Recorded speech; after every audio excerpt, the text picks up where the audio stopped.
Good evening, everybody. My name is Andrew Shepherd, Chair of the Townsend Planning Board. I call this meeting to order at 6:32 p.m. I'd like to have a roll call of all the board members present, so please say your name for the record. Cindy King is present. Carol Haas is present. Brett King present. Robert Deering present. And Andrew Shepherd present. Would you please join me in the Pledge of Allegiance? Allegiance to the flag of the United States of America and to the republic for which it stands, one nation, under God, indivisible, with liberty and justice for all. I'd like to thank all of our veterans, those who are currently serving here and abroad, their families, and those who contribute their time to public service. I think we owe them our gratitude. This meeting is being recorded and will be uploaded to the Town of Townsend YouTube channel. So, let's start with 1.4, the meeting minutes for May 4th and May 11th. Did everyone have a chance to read them or any comments or anything like that? I move to accept the meeting minutes for both May 4th and May 11th, 2026. And I'll second it. Motion, second, any adjustment or any discussion? Hear me okay? Because I can't hear you. Can you hear us any better? Can you hear him now? Turn the volume up. Did you unmute it or? I don't think we're muted. Okay. Beth, can you hear us any better? Or Skip? I see your face. Yeah, I hear you guys fine. Beth, can you hear us all right? Yeah? I don't think Can you you hear us? can. Look at the volume is down. Can you hear us, Beth? Beth. Lori, can you hear us? Sure. I guess Skip can hear us, so we know if one person can hear us, I think that's, I don't know. Yeah, it's probably working if I'm hearing it. Okay, well, I guess we're gonna go with it. And hope for the best. If somebody else has noise issues, I guess if you can't hear me asking that, then you can't tell me, but I hope you can let me know. Andrew, I'm sorry, I didn't find my button, but I can hear you all. Oh, nice. All right. That sounds good.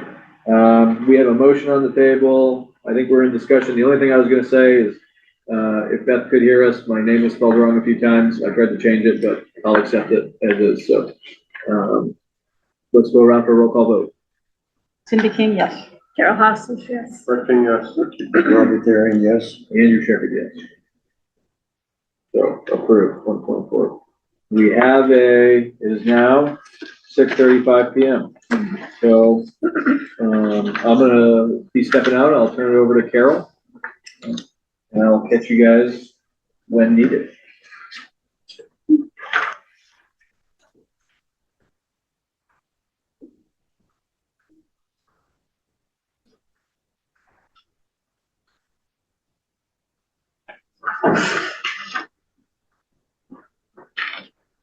Good evening, I'm Carol Hobson, Vice Chair of the Planning Board.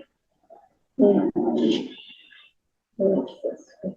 this is the continuation of the 22 West Meadow Road modification of site plan approval, large scale ground solar installation of June 8th. For today, June 8th, 2026. So I'd like to introduce the board members. Robert Deering here. Brett King. Cindy King. Okay. Okay, do we have to do the legal? We're actually going to, We have. I'm going to move to continue the public hearing on the Seaver Road Extension definitive plan and major stormwater management permit application to July 16th. Oh, July 13th. Not yet. No, we're on West Meadow Road. I don't know if we have. I'm looking at the wrong one. Yeah. I'm sorry. Yeah. Boy, I've got the wrong one in order. I apologize I for my. didn't know if we have a, It is the same person. I didn't know if we have a. Oh, I got the, yeah, I was reading the public hearing guidelines, but it's, I'm sorry. Okay. I can't read. Read the legal, do you have a legal I don't have anything on this. Oh, okay, so maybe, I know we read it at the last meeting. So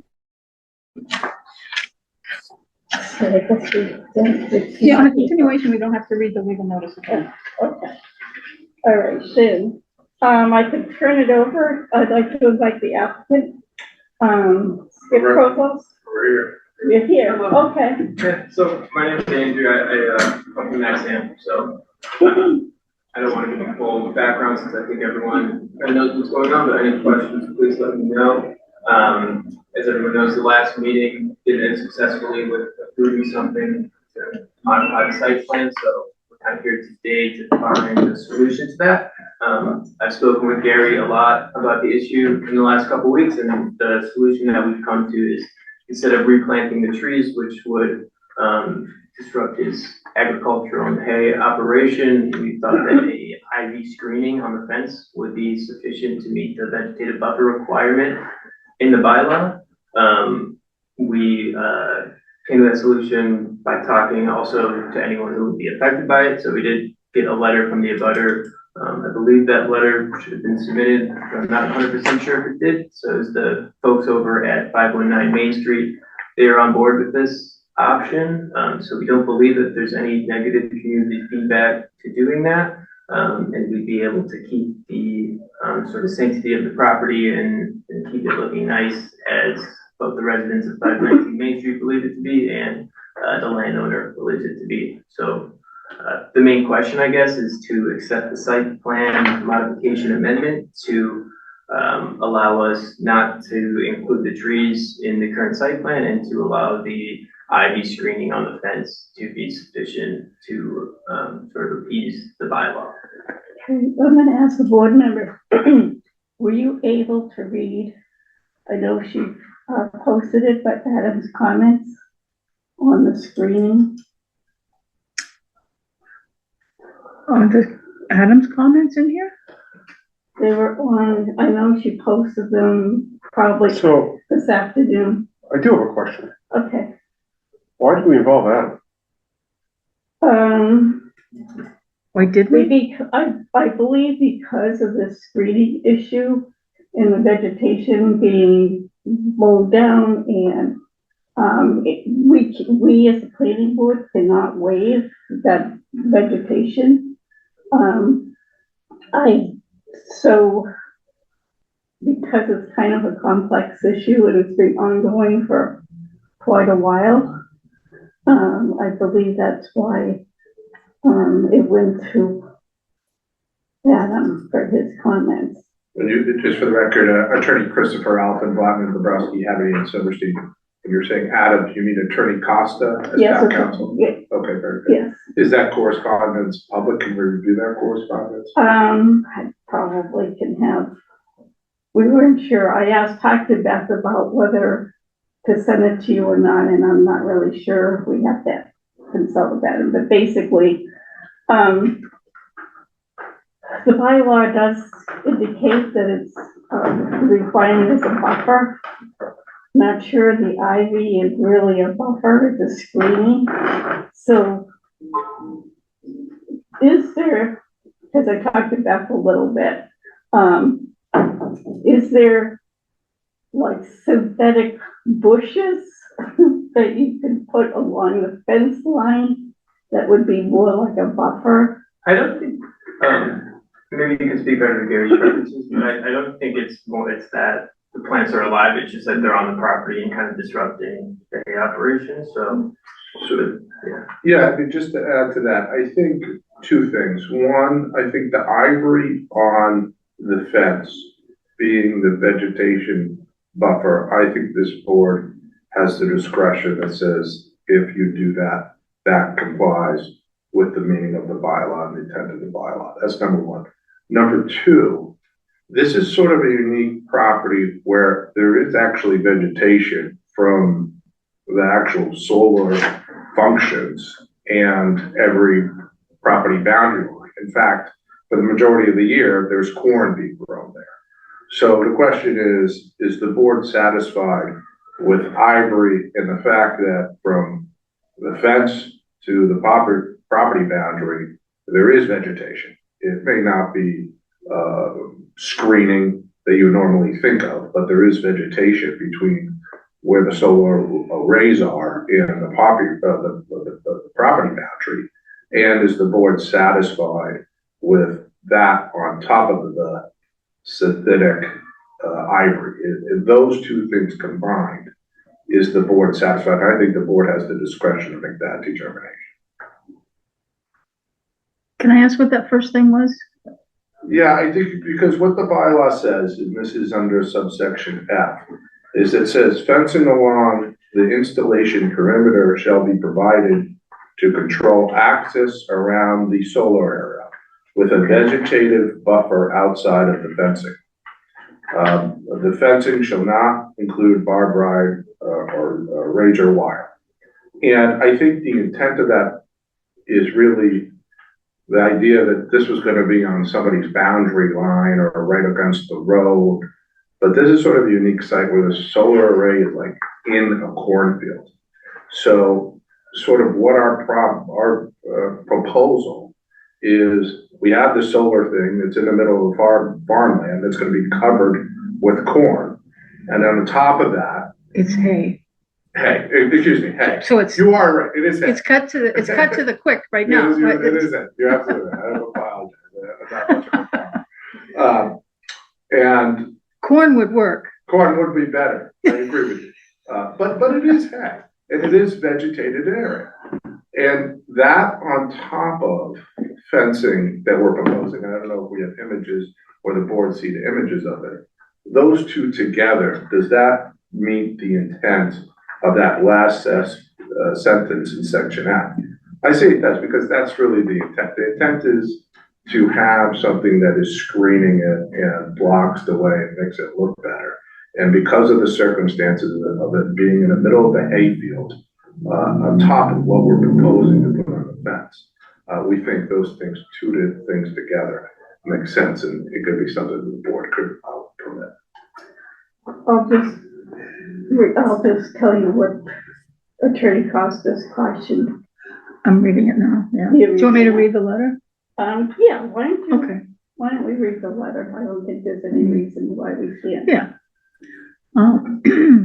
Or if you want it, I've got it right here. you got it right there. Okay, the original February 11th, 2019 decision references as Exhibit H, a plan showing proposed plantings, in quotes. Findings under Section 4586D1 include that the solar installation, quote, shall be shielded from any town road or home, unquote, that existing trees would remain to screen the array from nearby dwellings, and that submitted documents, this is weird, and that submitted documents and plans detailed a customized planting plan prepared by a professional landscape architect designed to preserve the neighborhood and town view. I view these statements as in effect conditions of approval, even if not so characterized in the decision itself.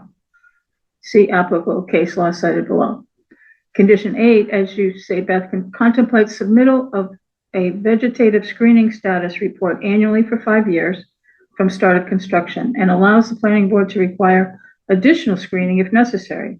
But that doesn't mean, in my interpretation, that the screening requirement itself is limited to 5 years, or that its maintenance is limited to 5 years. That would be quite unusual. Condition 8 simply limited to 5 years the requirement of annual status reports, and further limited to 5 years the planning board's authority to require additional screening. In my opinion, the screening shown in originally approved plans and contemplated by the original decision was and is a binding and ongoing condition. It is immaterial that the landowner, not the applicant, remove the vegetation in the years to follow. Removal was and is still a violation of the decision, irrespective of who is responsible for it, and if the applicant wishes to continue to operate the project, the violation ought to be rectified. It is also a violation of the zoning bylaw, as I noted in my previous email. You asked, Beth, can the planning board approve a synthetic vegetative buffer as described in the revised proposal? I suppose the answer is yes, but only if the board considers synthetic vegetation to be vegetation, as contemplated by subsection 140-86F of the zoning bylaw, requiring a vegetative buffer. I would defer to the planning board's discretion, as the allowance of faux vegetation could be deemed to establish a precedent, if not legally, then practically. I will say that I am doubtful that synthetic vegetation is what the bylaws drafters contemplated, but if the board's authority to exercise, not mine. More problematic, however, might subsection 145-86F's mandate of a vegetative buffer that is outside of the fencing. This material submitted by the applicant linked below are in black and white and therefore difficult to decipher. I am not certain that the applicant's new proposal, i.e. its requested amendment, complies with the aforesaid mandate.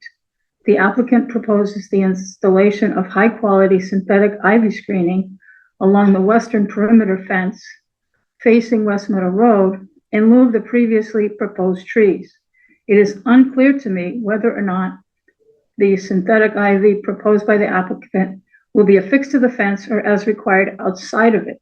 The applicant also refers to screening, not a buffer, so it is unclear to me whether or not the synthetic ivy will be installed with some depth so as to create a legitimate buffer versus a more or less two-dimensional screen. And that's it. I hope that is helpful. Just to respond to that, I think what Attorney Costa is breaking this up into two parts, right? That there's a condition that we had to maintain those trees. I don't think there's any disagreement about that, but that's why we're here, because we're looking for a condition to sort of replace that with something else. So then the second part of this letter is about F and about whether we can use this fencing instead of using actual vegetation. And I say, given the unique state, and then I go back to my same argument that I just made, that it's in the board's discretion to make that determination. I think the one thing that's good about the aesthetic fake vegetation is that it's permanent. It's not going anywhere. It can't be torn down. You don't need to worry about maintaining it and things like that. And I think the third part about his letter was concerned about what was being submitted. I think we provided them with colored photos and more details about exactly what the vegetation. They weren't. Yeah, I didn't see any color. Was it, like about what the ivy would look like? It's just a black blurb. Change the color if we want, it's pretty. Yeah, thick that's, looking. yeah, that's what we got. Okay. It's like a black blurb.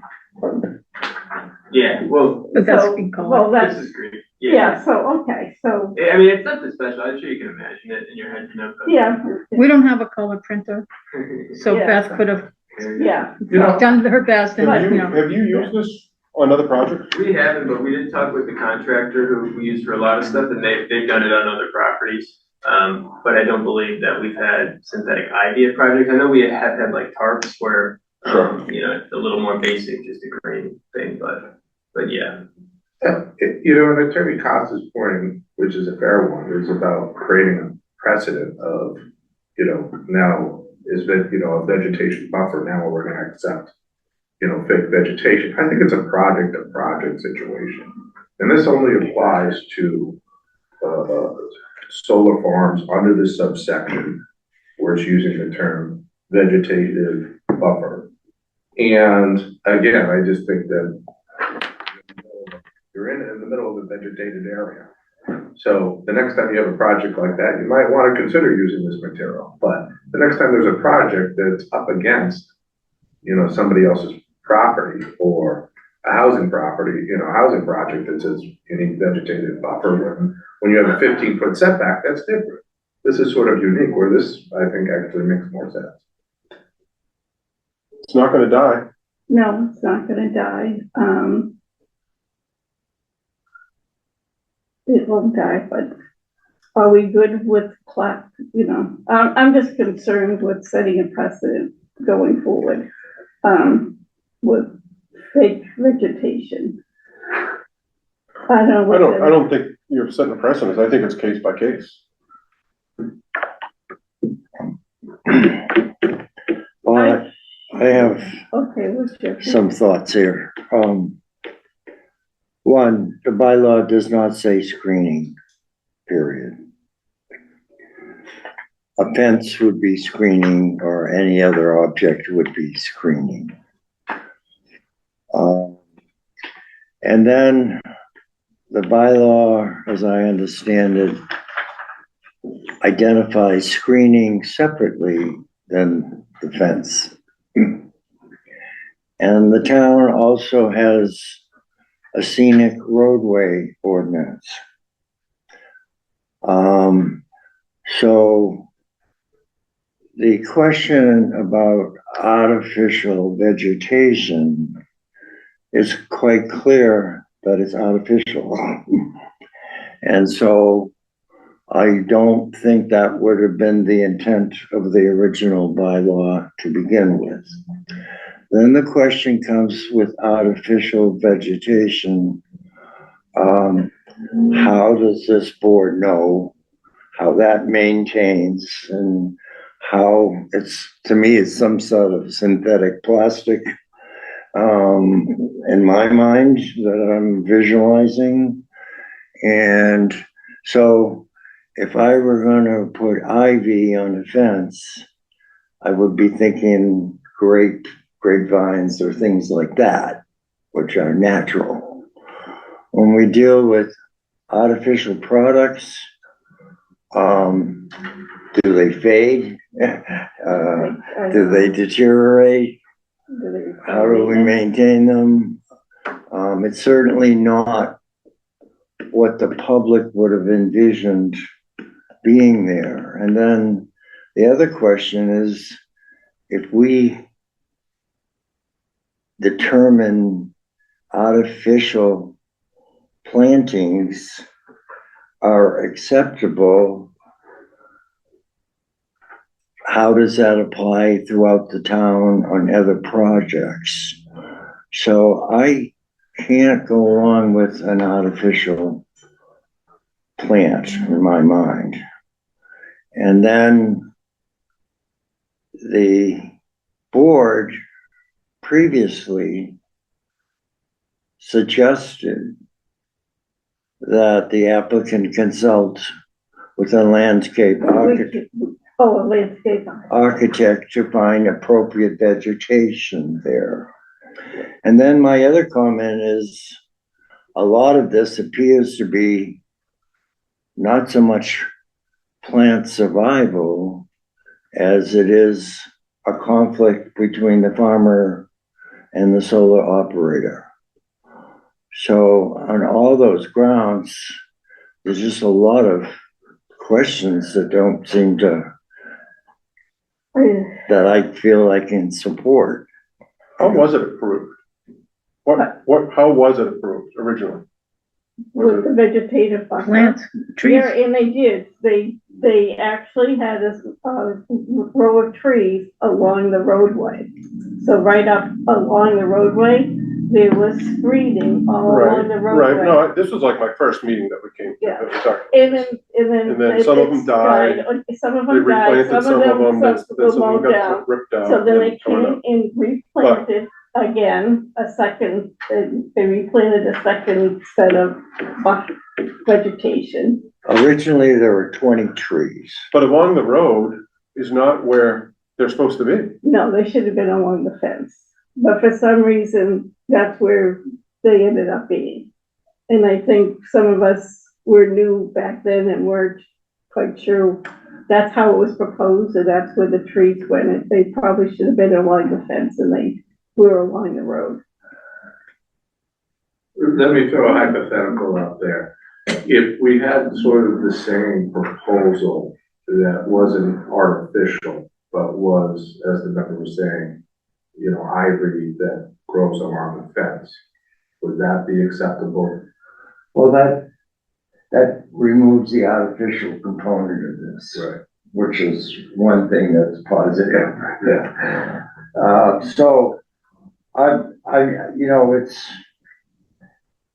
I can't suggest what you do here. You know, you have to come to us and ask us what you'd like to do. Just trying to get some feedback, yeah. But Would that be acceptable But to you? in terms of, but the intent of the bylaw was obviously about concern viewing the solar collection system. So I personally, I can apply That's what the intent is. And if there's a way to achieve that, there might be a variety of ways to do that. Most people simply just say, we're just gonna plant a row of trees or a row of shrubs. But if you consider a landscape architect, you might be able to suggest controlling the view to accomplish the same effect. So that's something to explore. But also, you have another common problem between the farmer. But that's not, no, that's their problem, not our problem. No, I know. So So, I don't know what you can come up with that will be acceptable for both parties that are using so this. we site. can't Right. get involved with the owner. No, we're not. I'm not. I'm just saying that what the intent is to preserve some kind of scenic roadway and keep a natural, what would appear to be a natural view of that property and shield the solar system from the viewer. Agreed. Right. Do you think that would be acceptable to your Yeah, client? I don't know, I'd have to speak to my client about it, but, I certainly will try to make the case for him. I understand the want for something natural. I think the problem is with a lot of this, what you typically see is, buffer vegetation takes up a lot of space. And the more space it takes, the more farmland he loses. And so we wanted to do something that limits the space. That's the biggest thing. And so that's why I'm thinking if the concern is artificial compared to, real stuff, can we use real stuff that is very thin? Well, I know in similar challenges that I've been privy to, there's sort of a standard. This is what's being specified and or equal, okay? So you can do and or equal, or you can demonstrate something that's even better than. I understand, we would have to propose something formally, Yeah. you know, like a decision, but I'm just trying to get some feedback. I like that, Joe. I'm Because not opposed There's to, a plan. doing some natural grateful leaves or real ivy or some natural. I think especially for the site where the equipment is, it seems a waste of farmland and resources to put big trees when it's sort of set back.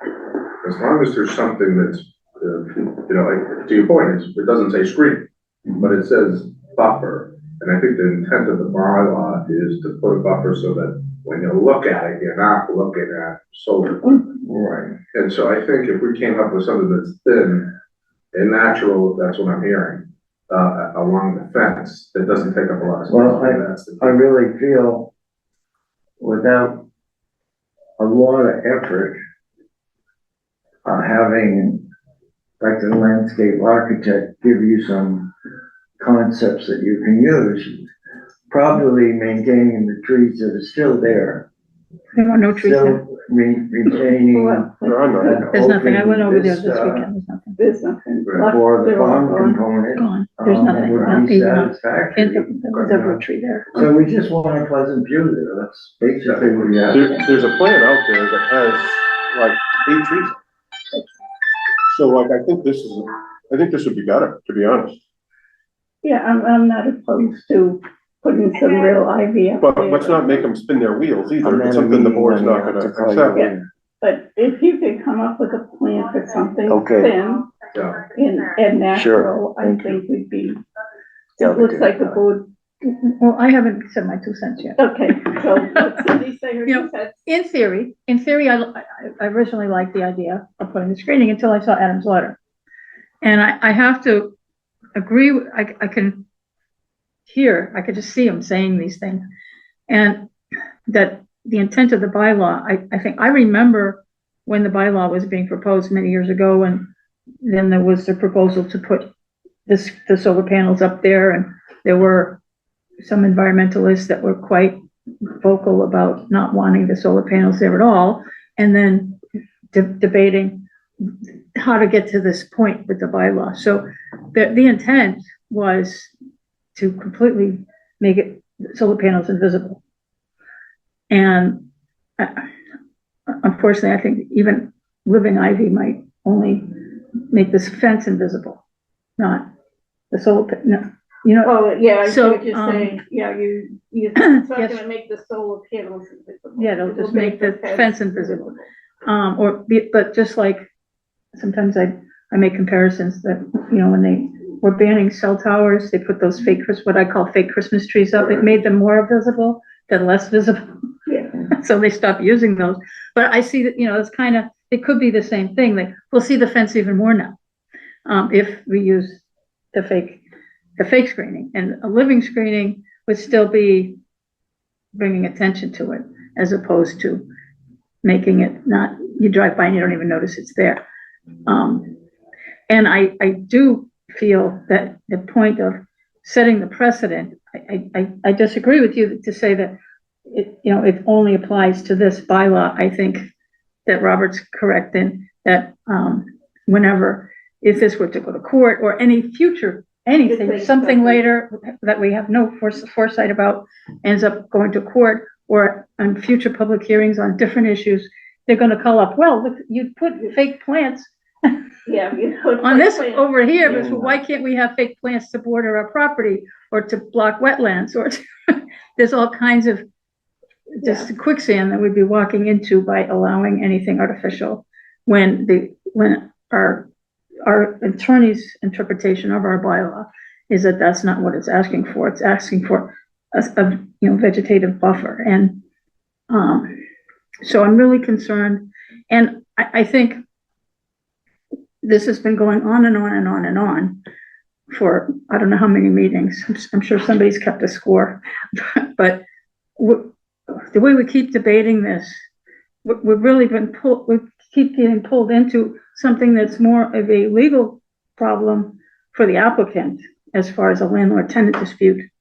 And we keep coming back, and you're trying to appease the landlord. What will the landlord not mow down? So, and we're being pulled in to keep trying to approve something that's going to appease the property owner.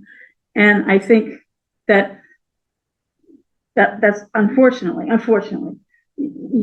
that's a problem that you're gonna have to deal with in order to, we have the bylaw, we've known what it said from the beginning. Everybody was meeting it for a couple of years. And then when the tree started to come down, now all of a sudden we've got to relook at, well, what can we do to keep the trees from getting cut down has become the issue, and not to be in compliance with our bylaw. So I'm thinking we should still. I like your thought. I hadn't thought of it that way, but it is a landlord. Yes, it's not something that we look, should the be, board shouldn't we're be not the shouldn't be mediators. thinking about that. This is, Well, because we're in front of you on a modification. Right. And you have to make sure that the bylaw is being complied with, and you have certain discretion about applying conditions to site plan approval. But you cannot be thinking about landlord tenant, it's not your job, so. No, it's You don't need not. to worry about it. it's not. I mean, But that's the what letter we're- says it's, that- at the yeah. end of the day, it's the board's discretion. That's what I got out of the letter. And secondly, I don't even know why are we involved in town council? This is crazy. This is severely in need of town council. Absolutely not. Absolutely Yeah. not. We can't make a decision. Why are we even here if we can't make a Because- decision? If we follow the bylaw, then they have to put in vegetation that keeps getting mowed down. Can I speak for a minute? We are here because the October submitted vegetation report was accepted as is, which is the way the property sits right now. And it was direction from planning board that we come back and ask for a change to our special use permit because the condition of the existing vegetation was accepted by the board when we submitted our annual plan. And so there was no complaints from the community. The board at the time felt that the property looked fine. So we were instructed to come in and ask for a modification to our permit. That's how we ended up here. Because I believe we were told that we could not waive the requirement for the buffer. Right. That came along once we submitted the application for the change to our permit. Yeah, we found out that we didn't have the authority to do that. The Oh, okay. Just give me background on how we ended up here. Yeah, so. Well, the applicant has every right to request a modification. But whatever modification is being requested still has to comply with the bylaw. And we don't have to accept just because somebody applied for a modification, doesn't Right, mean we have to exactly. accept it, yeah. Depending, but I'll say this, so I think, I don't disagree with anything that the board's just said there, other than it is not a special permit, site plan approval, so there is a certain discretion that you have or not have to deny or reject something, but there is a modification, and I agree that has to comply with the bylaw. Having said that, I think at least my position as the landowner's attorney is I'm understanding that the board might want to see something different, and that we just ask that you can see we're making a good effort here. I'm land use counsel that just got hired by the property owner, so maybe you can just give us a little bit more time to try to come up with something that makes sense. Is sort of where this is heading. We can do that. Well, I think this is, Okay.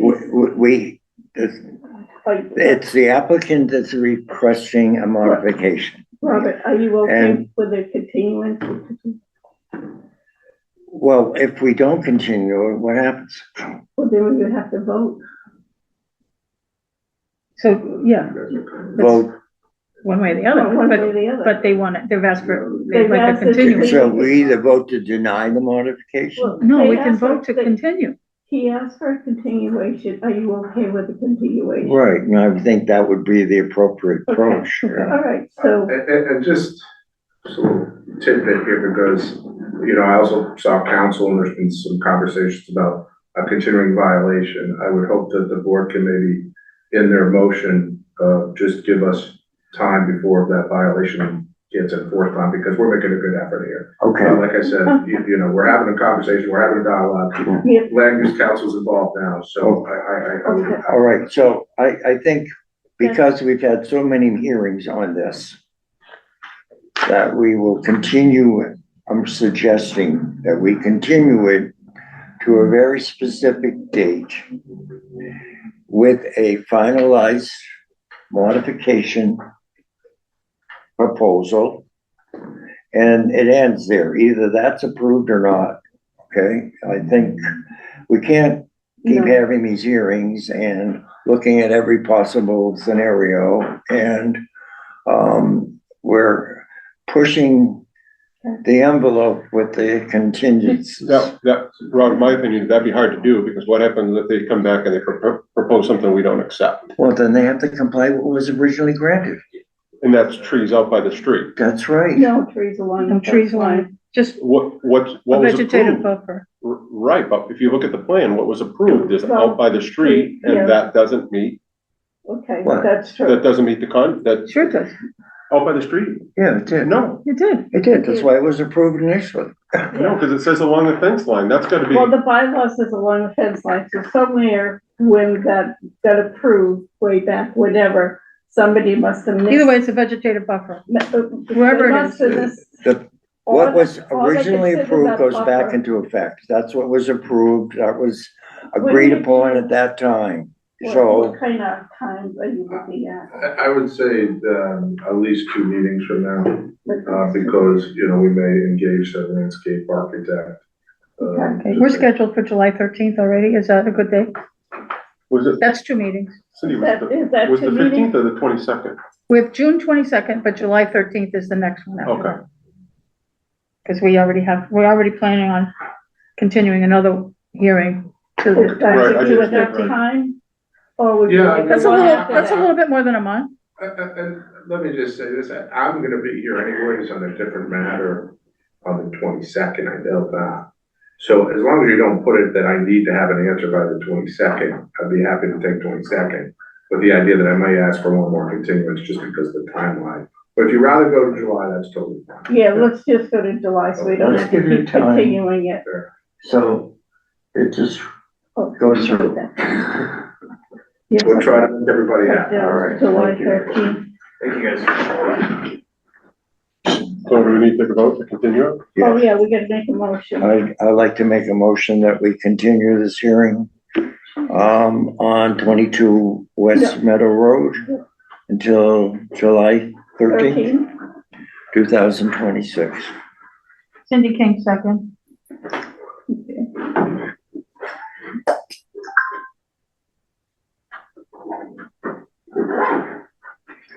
Can you guys pick a date, a time, please? Oh, A date is July 13th. And time, do Do we have anything else? How we long have does- anything else?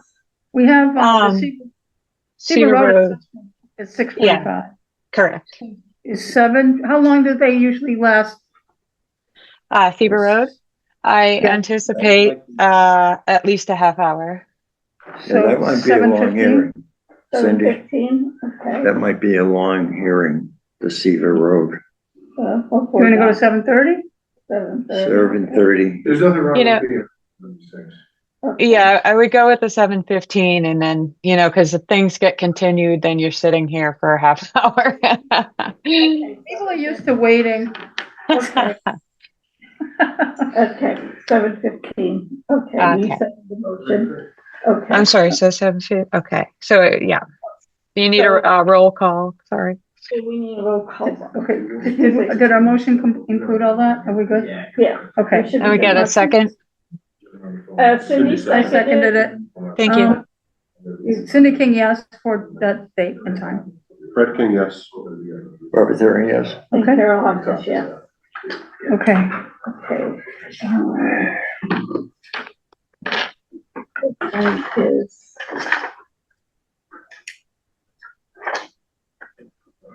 It is the, Okay. all right, so it is 2.2. Oh, no, so is Andrew back for this one? Thanks, Andy. Yes. Okay, He's right here. Andrew is back for this one, so I will, okay. I will Nice try. move, You can stay there, Carol. okay, all right, so this is my, you can take my You might as notes well back. stay there, because, Okay, I got it. Yeah. I mean, we're I'm gonna, Open it, here on- continue it. I'm here on 33 Wheeler, if you can just continue that one while I'm here. Do we have time to do that one? No, you can't until 7:30 when Oh, it's scheduled, sorry. Do you need me here for that? I don't- No. do we- No. It's just gonna open and continue. Appreciate it. Thank you. Wheeler Road? Yeah. Yeah, Okay. it's a late request for continuance. Okay. Just came in this afternoon around 2, 3 o'clock.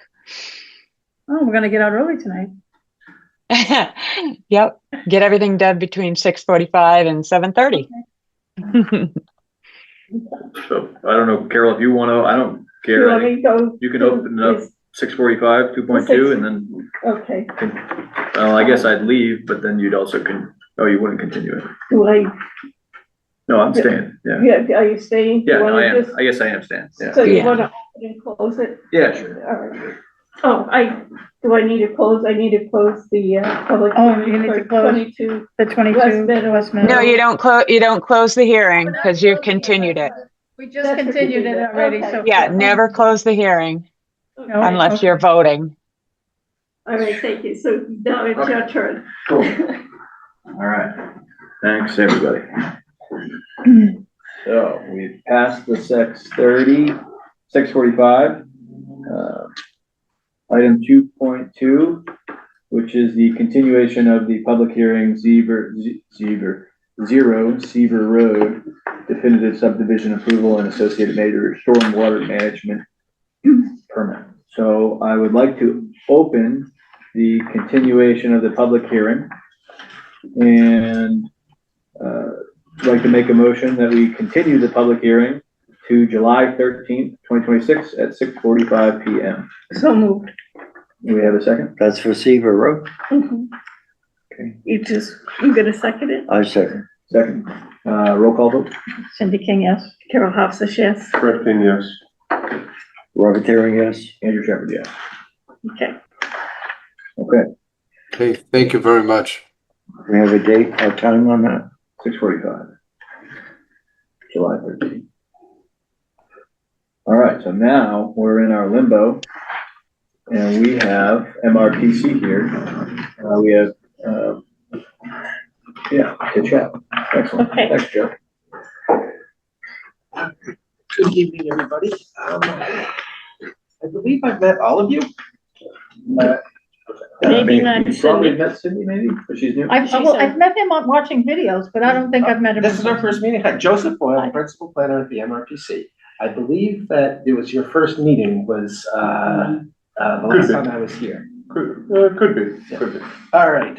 I am here, on the, site plan review special permit zoning reform project. As a first step, I had forwarded to Beth, who forwarded to you a document, the beginning of a site plan approval regulations document.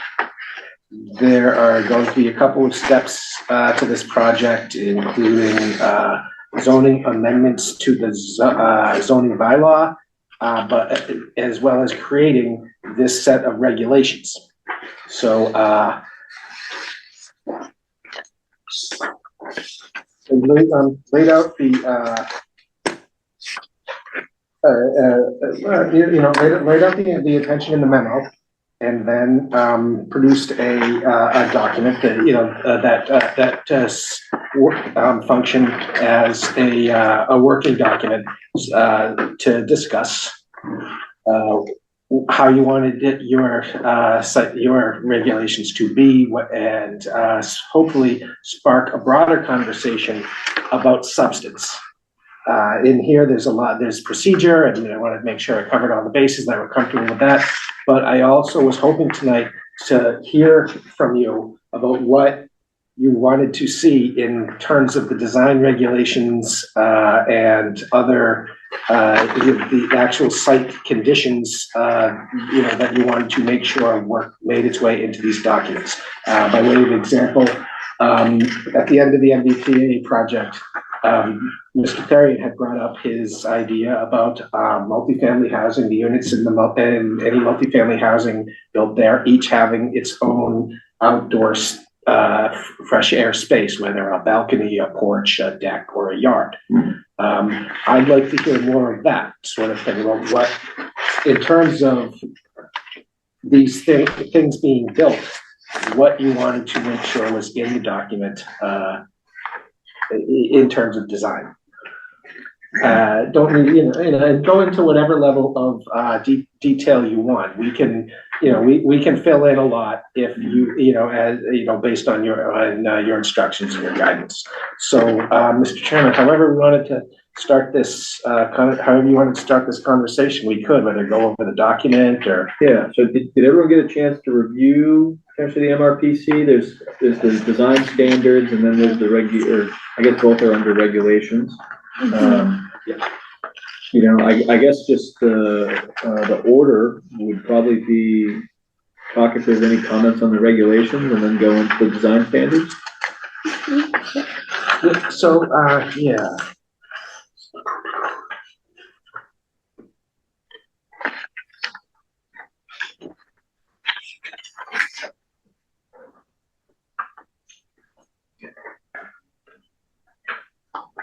So the beginning of the document are basically just our zoning changes to allow you to adopt a set of site plan review regulations. Your regulations, just like you have your special permit regulations, your special permit section discusses that. So putting in some language about that. This is, that first paragraph there, amending 145, 42.1 It's just sort of enabling the board, authorizing the board to create its own regulations. That's right. Yep. I guess I have a question. This might be more for Beth. While we're looking at these regulations, and I know this is for the permit process, when it talks about like the employment of the outside consultant, would it be worth having in there that we require, or we try to get 3 bids at a time, or 2 bids or something, or is that a town regulation for the outside consultant and stuff? I know sometimes we've had trouble in the past, and I'm not sure if that'd be Pretty much, that's Never been a policy. statute. No, it's not a policy. It's, if you want to use best practice, but doing 3 bids for a peer review generally is a bit of overstep in terms of, you generally work with 1 or 2. But I wouldn't recommend it. I wouldn't recommend it in the regulations, but perhaps there are other towns that do that. I don't know. So. I would just think that, I know we had one case where we only had 1 and it felt odd to me. And I know in the future, certainly if we can get 2, it's always nicer. Yeah, but you can reject it if you only got 1, right? Sure. You can reject the bid. You can, but then you're in I don't know. a quandary. Then you have nobody. Yeah. Then You might want to, create a whole process, but it doesn't have to be in the regulations. It would be an administrative process that anybody could pick up and put down. Oh, okay. Typically, most places go out for at least 3 bids. Yeah. I mean, Well, I know- that's the typical, what we should But for $1,000 or $2,000, it gets a bit excessive. Yeah, but that poor last guy, I think the last one we did was excessive in the other direction. I think So you adjust a policy that over a certain amount, you want 3 bids under, you know what I mean? You can adjust and create a policy, but it doesn't have to be in the regulations. Okay. That's. Maybe we can put that on our agenda, Beth, for a future meeting. Sure. All right, thanks.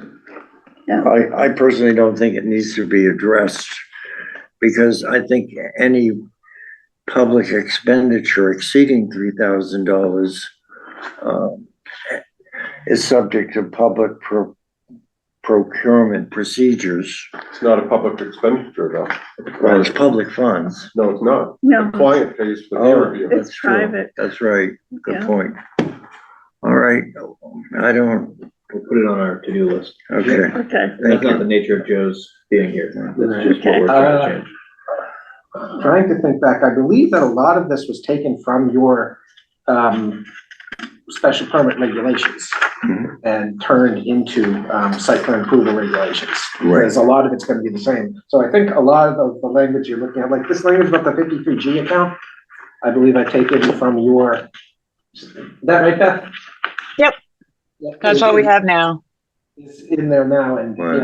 other towns should actually make more reference to that. It's wise of you to have that. All right.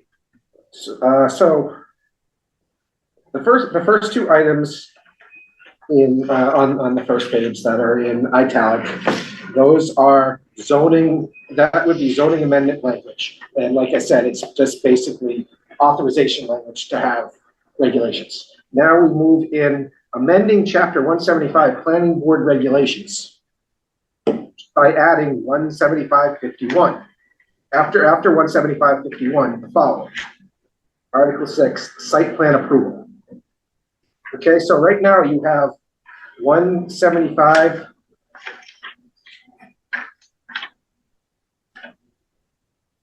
and articles through 5. This would create Article 6, your site plan approval regulations. I can't off the top of my head remember what all of them are. I think one of them's your subdivision regs, one of them's your special permit regs. Probably, is it stormwater? I don't know. So these are the same regulations adopted on the same authority. Okay. This language is directly from your special permit, and I wanted to ask about it. those appendices identified as auxiliary. And I believe that later on I came across a reference to an appendix E or something, and I wasn't able to find that. Do you have appendices like that's like referred into here? Beth, do you know what this is meant to refer to? You talking about the fee schedule? Talking about what's here, 175-51, title, authority, appendices, purpose. This is taken from your special permit. Okay. C, those appendices identified as auxiliary are not part of these rules, but are published together with these rules for the convenience of applicants, general public, the town, and the planning board. I think those are like old applications that just got codified years ago, because I did look in there, and yeah, so they could be potentially an old site plan review application or an old subdivision control application. I think that's what those appendices are referring to. So they're just kind of like they're not being used. We've updated them and stuff, so I don't know. So they should be deleted? Yeah, they should be removed, perhaps. I think I'd have to look at them before you officially strike them, but yeah. Okay. The only appendix we use is Appendix E, which is a fee schedule. Yeah. I think. I'll check it out, though. I can go through that. Yes, and I remember coming across this, while we get to that, your fee schedule, you might want to do something about that, because if I remember correctly, it appears in one section. It might be your special permit regs or your subdivision regs, and it's the entire fee schedule for special permits and subdivisions and everything else, not just one section it's in. Yeah.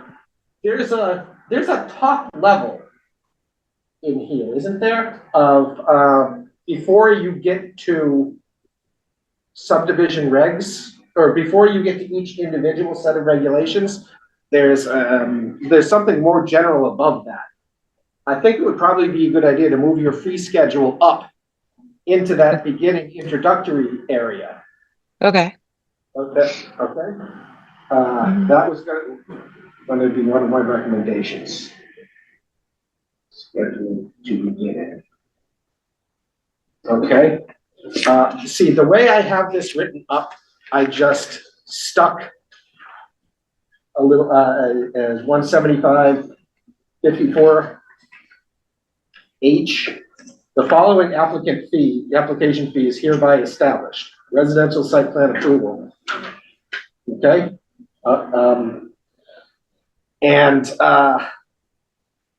Do we see the fee schedule and then put that into the fee schedule? Right. I was thinking, what would actually be better is to not have this in here and to have it go up with everything else. So, right. Yeah. Didn't we already address a lot of fee schedules so that we wouldn't have to modify the bylaw Well, that's every why we time? took out the fees out of the different bylaws and put them in a That's right. table, so we Right. wouldn't have to modify Right. the bylaws every time the fee changed. Right, so we shouldn't even have that in here now. Right. We'll put that in the fee schedule in where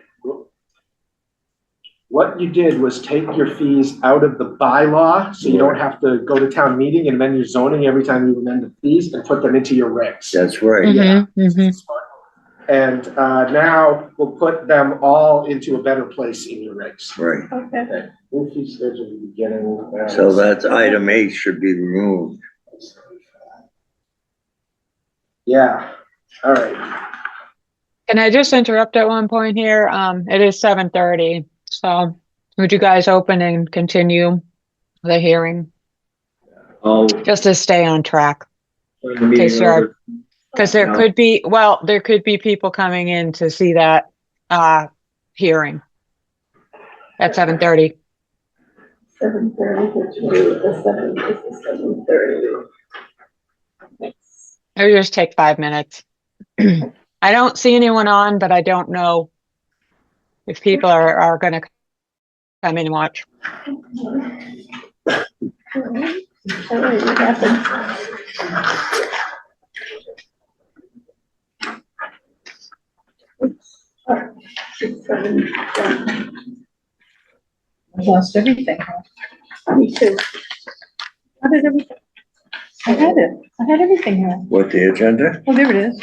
It's the 7:30. Yeah, so there should be a public hearing guide that Okay. tells you, yeah. 7:33 Wheeler Road. Okay, where's 3 Wheeler Road? Right here. Okay. Should I open it now or am I waiting for someone? 7:32. It's 7:32, yeah. Okay. Good evening, this is Carol Hofstas, and I'm opening the public hearing for 3 Wheeler Road for the modification to a major stormwater management permit, application number SM2022-02. I would like to entertain a motion to continue the public hearing for modification to major stormwater management permit, application number SM 2022-02 to June 22nd, 2026 at 7:15 p.m. So moved. What day? June 22nd June 22nd? at 7:15 p.m. And can I have a second? I second. Robert Oh, Thorne. I forgot to introduce both of these.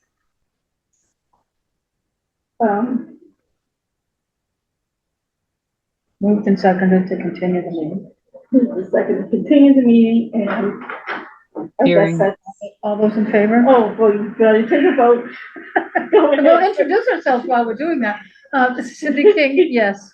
Robert Thorne, yes. Robert Thayer, yes. Robert Thorne, yes. And Okay. Carol Hofstas, There yeah. you go. Two Looking birds, at one Andy back. stone. Okay. There we go. And then we're back, we can go get Andrew.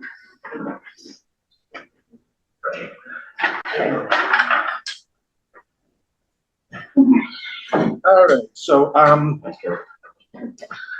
Who am I taking out of your way? No, a bunch of this stuff was yours. Okay, this is me.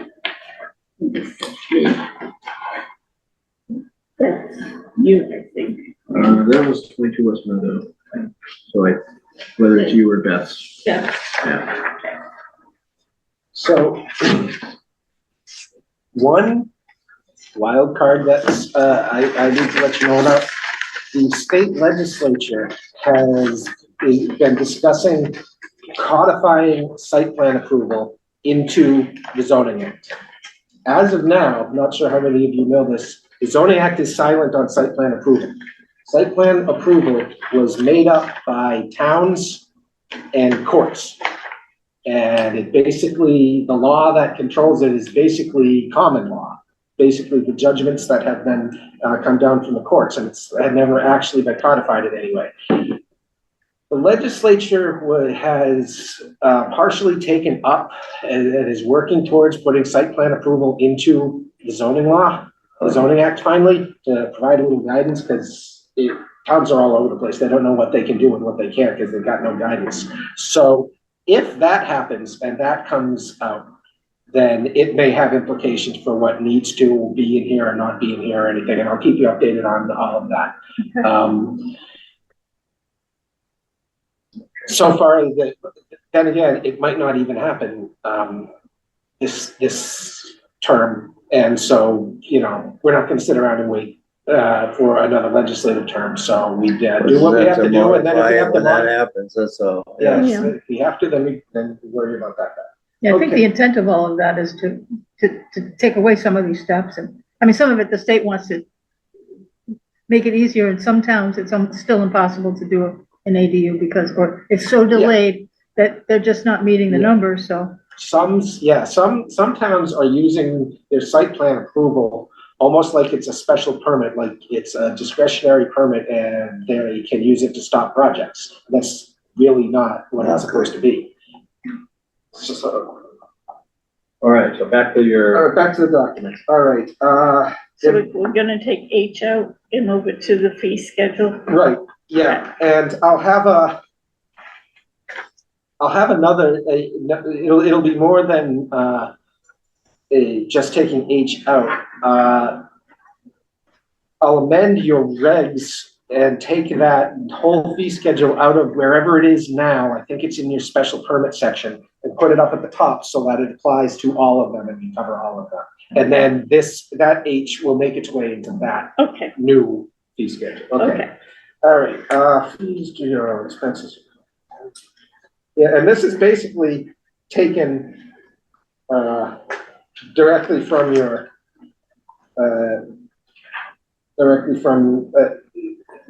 the special permit stuff. Okay, it's just this procedural things. Down through H, same with burden of proof. Okay. Licensure, that's the same. So that's the procedural stuff. And There are a couple of things that are surfacing here. We have a disabilities committee in town, Yes, we do. and they're suggesting that we do something requiring sidewalks from a disability perspective That's in our bylaws already. on, I think it's only multifamily housing, is that correct? No, all new developments. All new It's in development? I think it's in the subdivision. Mhm. But I will tell you one problem with having sidewalks, because they are in my neighborhood, and because there's a lot of town-owned land. So in the wintertime, you can't use the sidewalks.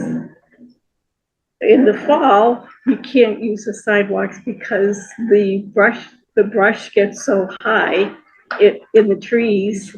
And so I have to call the town. I usually call the town twice a year to come cut the brush back from the sidewalks. But then the other issue is, we have a daycare center on my street. And they go down to the woods, well, when they come with the thing, it comes like spears, and then I have to call them to come back, because I said, you gotta come trim them, because I got little kids that are gonna fall and kill themselves on spears. Well, the reason, So those The town, sidewalks, according to the ADA, the town is required to maintain the sidewalks 365 days a year. So the town's required to We don't- shovel the sidewalk. The town government is required to maintain the sidewalks, including during winter and during all that. So we don't have any money for that, then we have to change our bylaw because.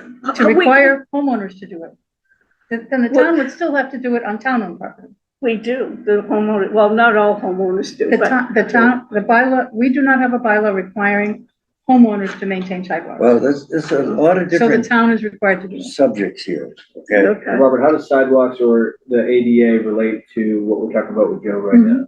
Well, This is it true. will, because, we're gonna be dealing with site plan review and guidelines, design guidelines is the next section. design guidelines.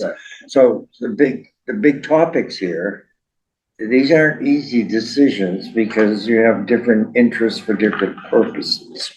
So we have a lot of incentive here to reduce development costs on these sites.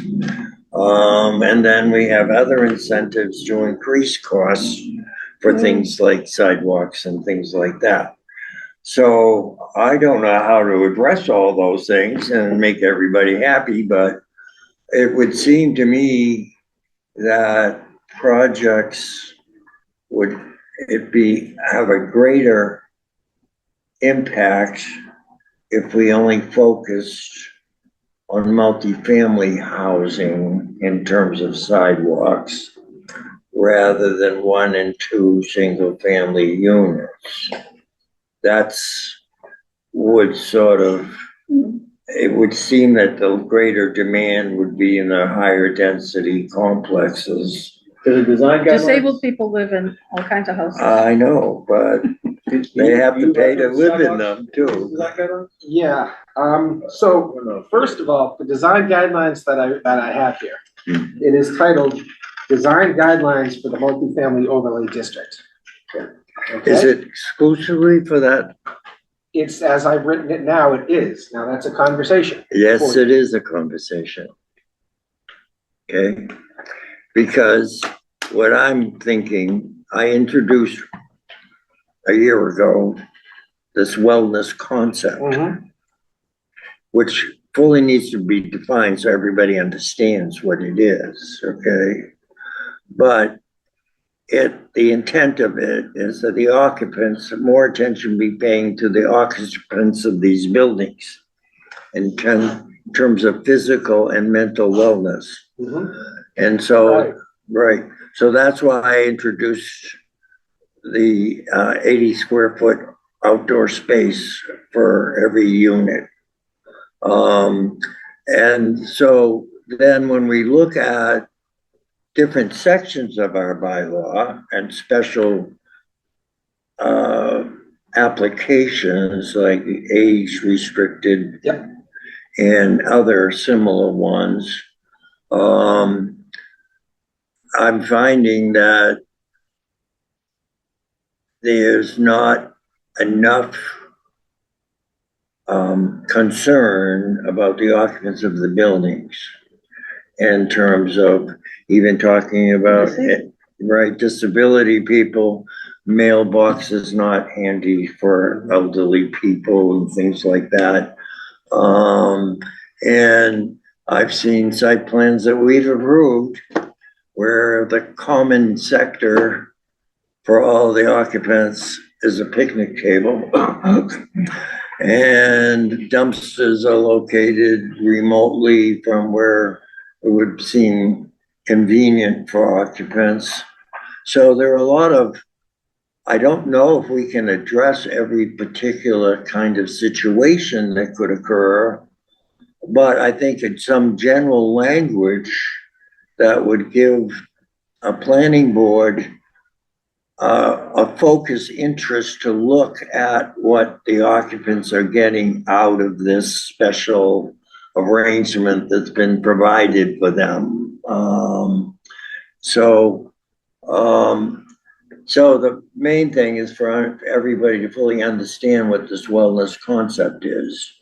And then to find, without being specific about mailboxes and picnic tables but there's a lot of different kinds of functions that happen that service those kind of buildings. Not just the occupants, but people have now electric bikes and they have other things that make their life happier there, but impact the community as a whole. And so some type of language that would give some focus or attention to reviewing for the use of the occupants and their, in other words, we want, whoever's going to be a citizen in this town, we want them to be happy here. Yeah. And we don't want to be doing things that are making them unhappy. So we have a multiple of building types, of course, but we have a lot of special permit stuff that comes through, and not having that opportunity, it's very difficult to incorporate something into a project without there being a guideline and position. Yes. Yeah, I like the way you put that, providing some focus for the board in its review. You're given these instructions to ensure that the project advances the purpose of the zoning. Well, what is that? What does it mean? And how do you know whether it does? So by providing guidelines saying, look at this, look at this, look at this. Perhaps providing some solid numerical standards, language, but maybe not providing specific standards, just directing the board. This is a consideration. Make sure that the project does this. What that also does is provide to the applicant right up front as they begin their design process something to design towards. You can also do some of the topics in percentages, Some of them are percent, yeah. you know, like a score rate. I think I'd like to try to take a moment and let's just, maybe we can go around the room quick and have everyone just weigh in on what they've thought about what Joe's put together, or if they've got any initial takeaways. We'll start with Cindy, if you, I'm gonna pass at the moment. okay. I didn't have any additional comments. Brett? I think it's a good start. Yeah, I guess I wonder if it's, I think it's very comprehensive. There's a certain place where I think it's an inclination of us as board members or of public to try to control some level of the project. mhm. And I just want to make sure that we don't try to control too much, but have, the right, I don't know if this is too long, if this is too short. Well, I think, I like opening it up to other projects. Every site's gonna be different, Yeah. Yeah, right? I mean, you yeah. hate to handcuff yourself to, yeah, you have to have some flexibility. right? Yeah, so I think they have to demonstrate some design features that would be beneficial for the occupants here. And so, excuse me, I think we get into that in, pedestrian, bicycle, and vehicular access. Hey, Bernie, well, you might, so just real quick, Bernie was here because I think if we have questions, and I know it came up previously about the schedule or budget, Sure, is that right? yes. And I just want to open it up to the board, specific to this project, DLTA. I think one of our earlier meetings, we were given a schedule about this project, and we had some questions or concerns if it was a realistic schedule or how long it would take. And just, I guess, before Bernie leaves, I don't think we need to take you that long. Sure. Do we have, Bernie Cahill, first of all, for the public, since, with Planning and MRPC? Development Director at MRPC. So I'm the one who wrote that memo to you about scheduling and payment and update funding. Through September 30th, which we have the extension on from the state for the deliverable. And even though what was it? It was a Rural Development Fund. Whatever the original was. TAG. Planning Assistance Grant. I can't keep it all straight. Too many acronyms. Is going to be expired June 30th. We have a pot of money called DLTA, District Local Technical Assistance, which we have promised the town to make sure that the project gets finished, because we want to finish this project. We don't like to leave projects on the table half done and 3/4 done. So our commitment to the town was, I said, you don't even have to send in an application. We're committed to getting this project done. And we have the funding to make sure Joe's got the time to help all of you and everyone here get this done. So we're going to just keep going on as usual. Don't worry about the funding. We've got it covered. Yeah. And Joe's here to work Great, to the end of that's this good process. Yeah, we no longer have a June 30th deadline. We're gonna finish the project. Our internal accounting is kind of interesting. But we're gonna be there for you. Funds run out, these current funds. June 30th was the planning assistance grant. They run with the state fiscal year.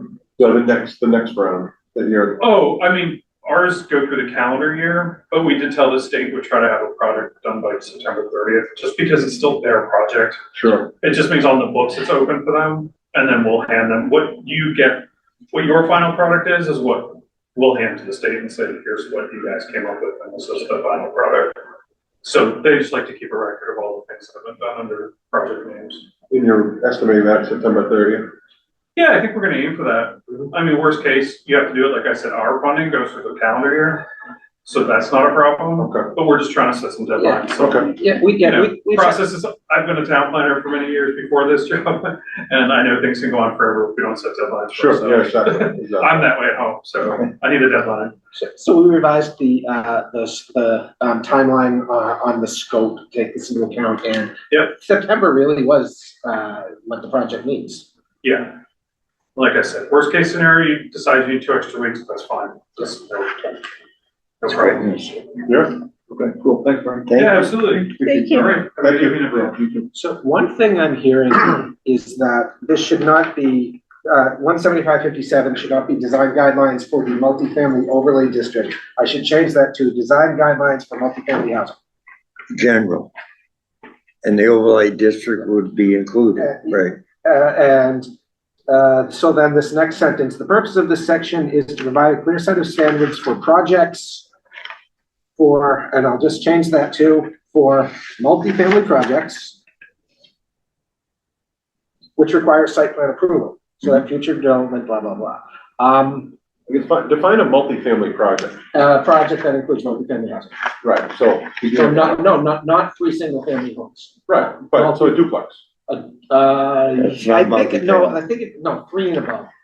Three and above. Is the way your zoning defines it, I believe. Almost everybody's zoning has single family, two family, multifamily. Right. So the building code is separate.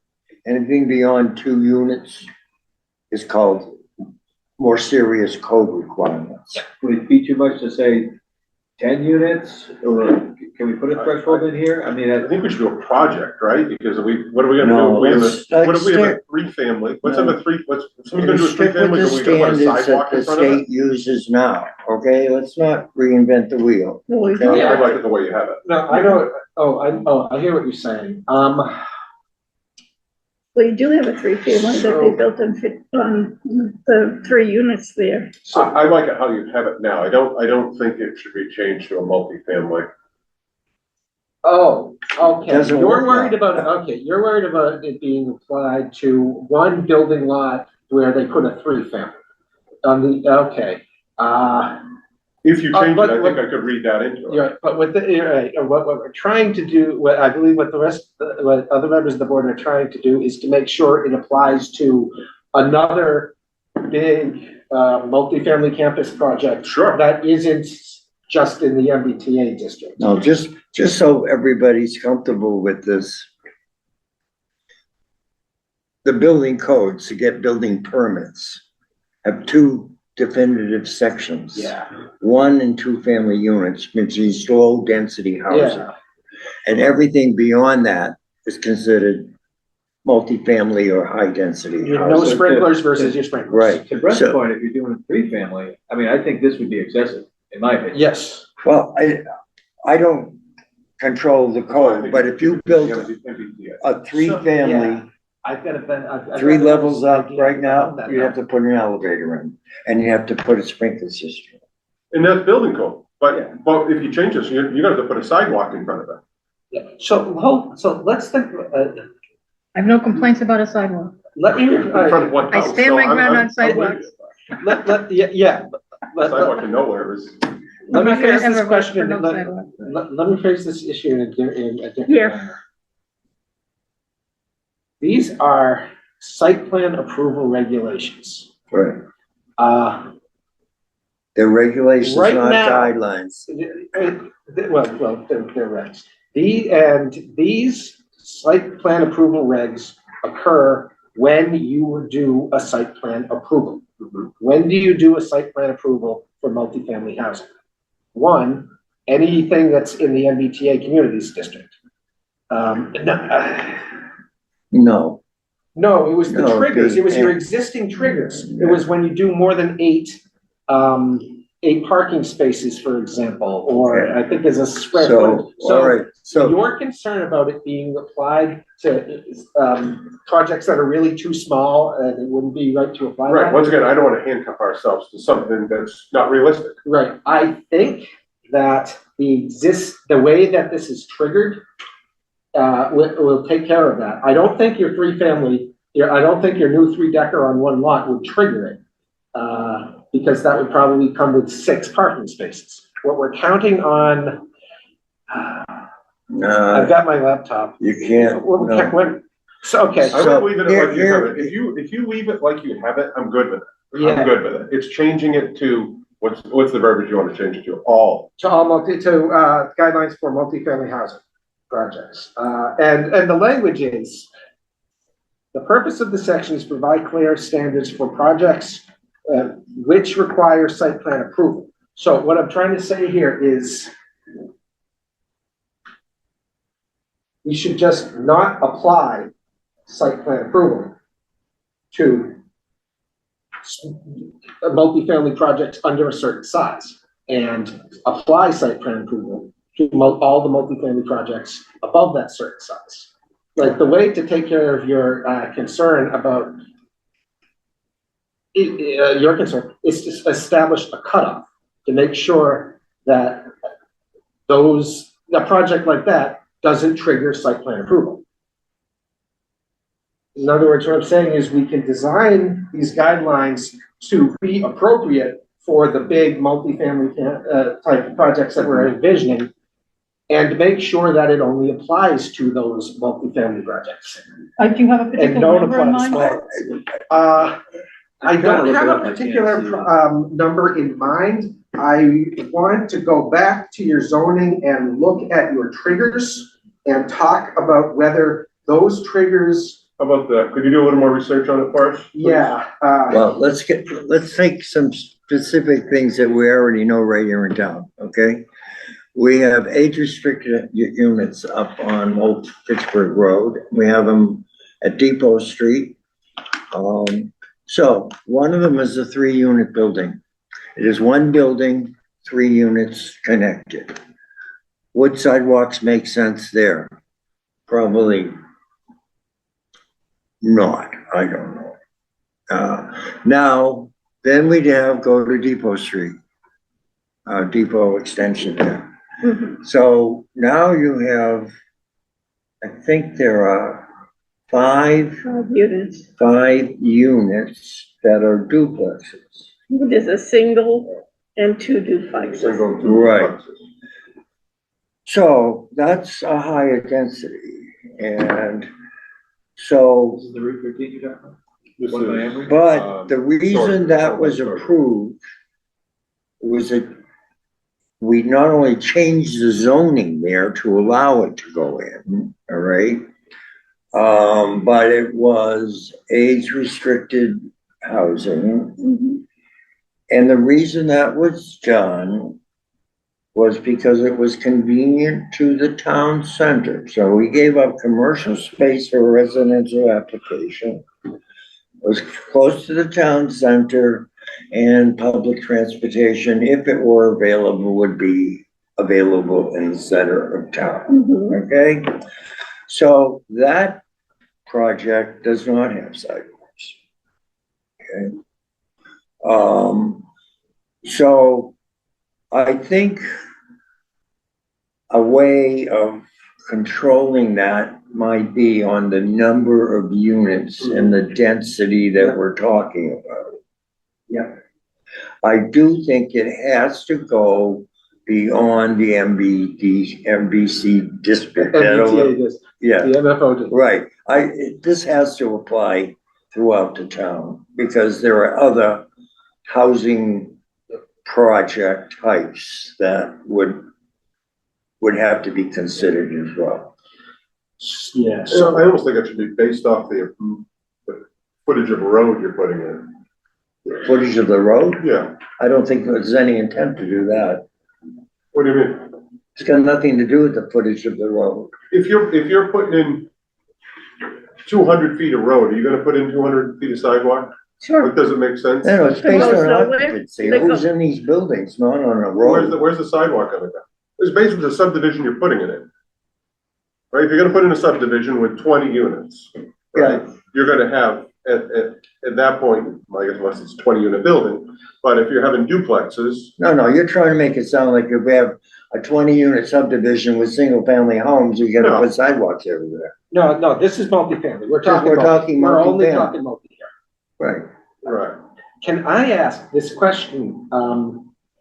We're talking about the cutoff below which we don't worry. Are you talking about below that cutoff, not applying site plan approval? Well, we Or- have two Or are you talking? things we're trying to achieve. We're trying to get sidewalks for disabled people. Yeah, Okay? so are you just talking about that cutoff being about the sidewalks? No. Like they still have to go through site plan approval, but this condition doesn't apply? No, I think there's two contradictory needs here.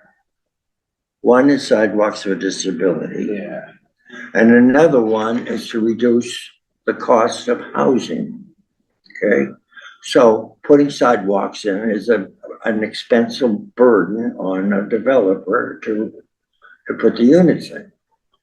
So in order to come up with some kind of arrangement, the question would be, would it make sense? And it would seem to me the logical approach to address both issues is controlling, kicking in over a certain size project, the number of how dense the project is. Yes. So the higher the density, the more likely you're gonna need more sidewalks. Yes. You're only talking about sidewalks? No, I'm not. I'm You're talking about site plan well, approval. right. Okay. all I these think things. site plan approval is a little separate conversation than sidewalks, I think. Exactly. So That's one topic within it. You know, right? I think, I think, I mean, I'm gonna advocate for sidewalks no matter what. Oh. But I think my opinions about site plan approval are a little different than absolutes, you know, so I don't want to have a conversation necessarily that sidewalks are gonna No, but trigger we're a site talking plan. about guidelines and requirements for site plan review. And that also has to address all the different building types that would be coming in, right? Yeah. So we're not talking about single family homes. We're not talking about duplexes. However, if there's a subdivision that has 20 duplexes, that's a different subject. I don't want to get lost. I don't think we have like uniform agreement amongst the board. And I think this is meant for like a brainstorming session for Joe. And then to come back with research and options. This issue of triggers, what triggers this? Okay. First of all, what I'm hearing from the board is that what you want me to look at is a yes or no trigger for site plan approval. That below a certain size, no, it doesn't require site plan approval. Above a certain size, it does require site plan approval. I don't remember what our current thresholds. Yeah, your current thresholds are about parking spaces. I think parking spaces was the one that was going to trigger site plan approval for your MBTA projects in the MBTA district. That's what we were counting on triggering it. Sure. Well, you gotta be careful with the MBTA stuff now because they keep reducing the parking based on public transportation locations. Oh, yeah, that's right. You don't have public transportation. Right. Well, that's today. Yeah. Right. Yeah. The minute a bus line goes and has a bus stop there. We've had a bus stop and no one used it. Yeah. I know, but that day's That'll gonna change come. someday. Right. That day's We'll all be gonna. gone, but you know. So you're a little worried about using parking spaces as your trigger. All right, I can look at what the triggers are going to be, but I want please answer this question. The triggers that we're talking about is about whether or not there's going to be site plan approval required, right? Yes. Okay, so if somebody's building a 3-family on one lot in your MBTA district or somewhere else, you don't want to think site plan All approval. districts, we can't, No, I say it sticks to the MBTA district. I don't agree. We're not at a point right now, I think we're making a decision, Robert. I hope Joe will come back with options. Yeah.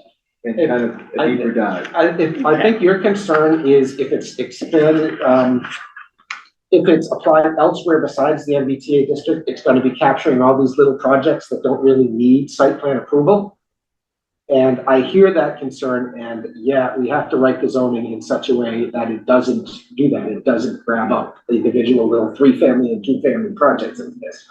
What I'm hearing from the others, on the other side, though, what I'm hearing from other members of the board is, let's say there's another big project that's done, a big elderly project. You do have other, not a lot, but you do have some other elements in your zoning which would allow for multifamily housing in other places in town.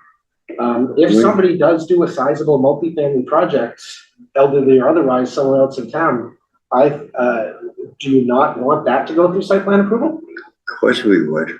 No, you definitely want it to go site plan review, site plan approval. But every site to me is gonna be different, right? Like, I just don't wanna handcuff us so much Right. that, like we definitely should have sidewalks, we definitely should, but I liked what you had without the change, I'll say that, like when it came to Well, it's when you start writing it for the rest, I think it's gotta be looked at. I think we really have to look at it, it can't be like boilerplate.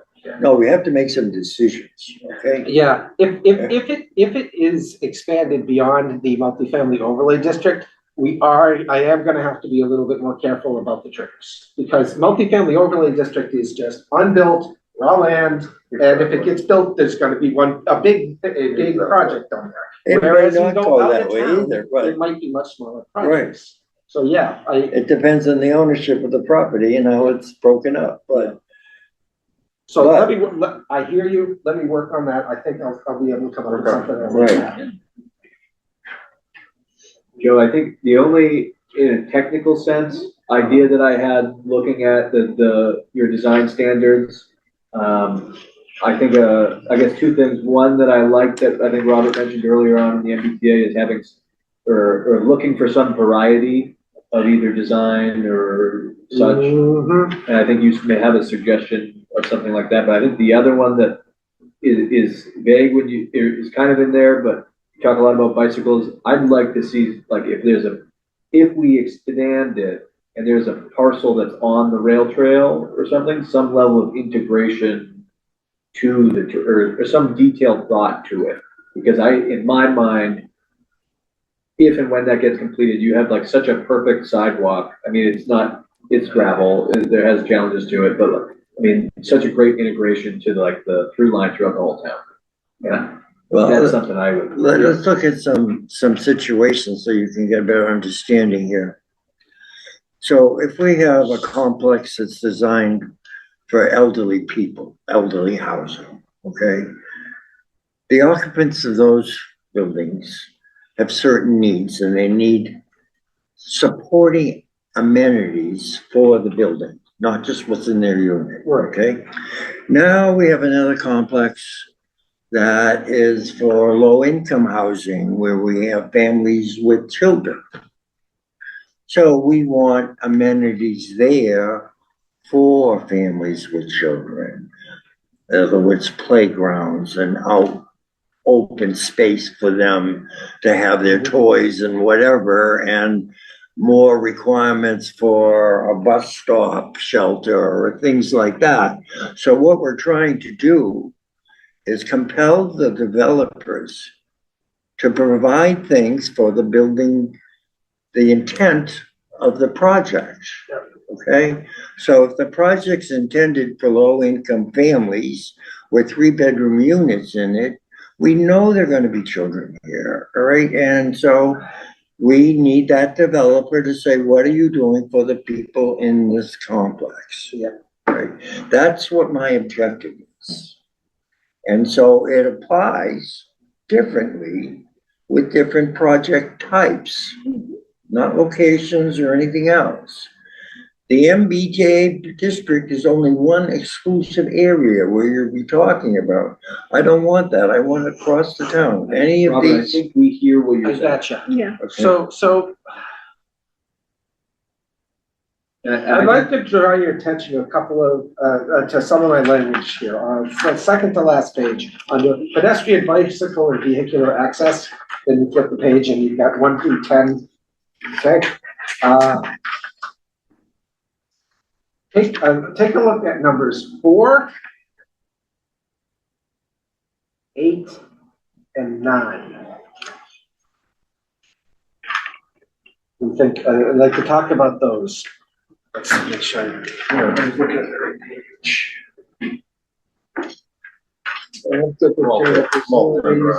Creation of footpaths. Yeah, adequate internal facilities. Board encourages the creation of footpaths. The word encourages is. Yes, you're right. Now, do keep in mind, as I was writing this, I was envisioning it as regulations for the MBTA district, the MFOD. There aren't trails and things there for a development there to connect to. But other parts of town where somebody might produce a multifamily development could well be right next to one of the town's trails or something.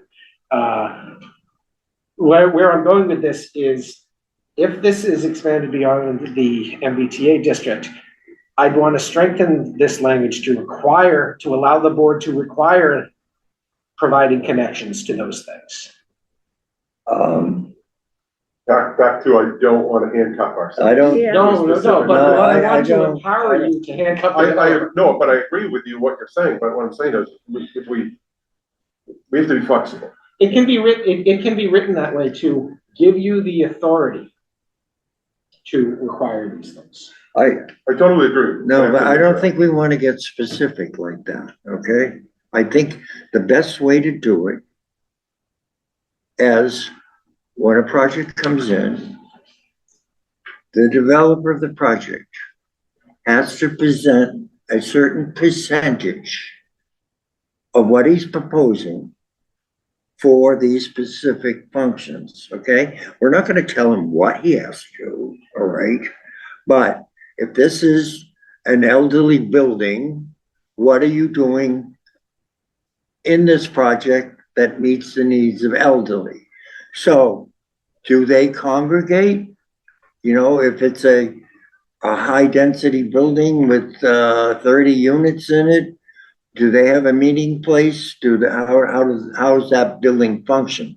So I'm trying to have the site plan review focus on the occupants and what the developer is providing for it. So that can be in general language. You know what I'm saying? In other words, I put sidewalks here because this is there. It's a circular driveway because they might need an ambulance.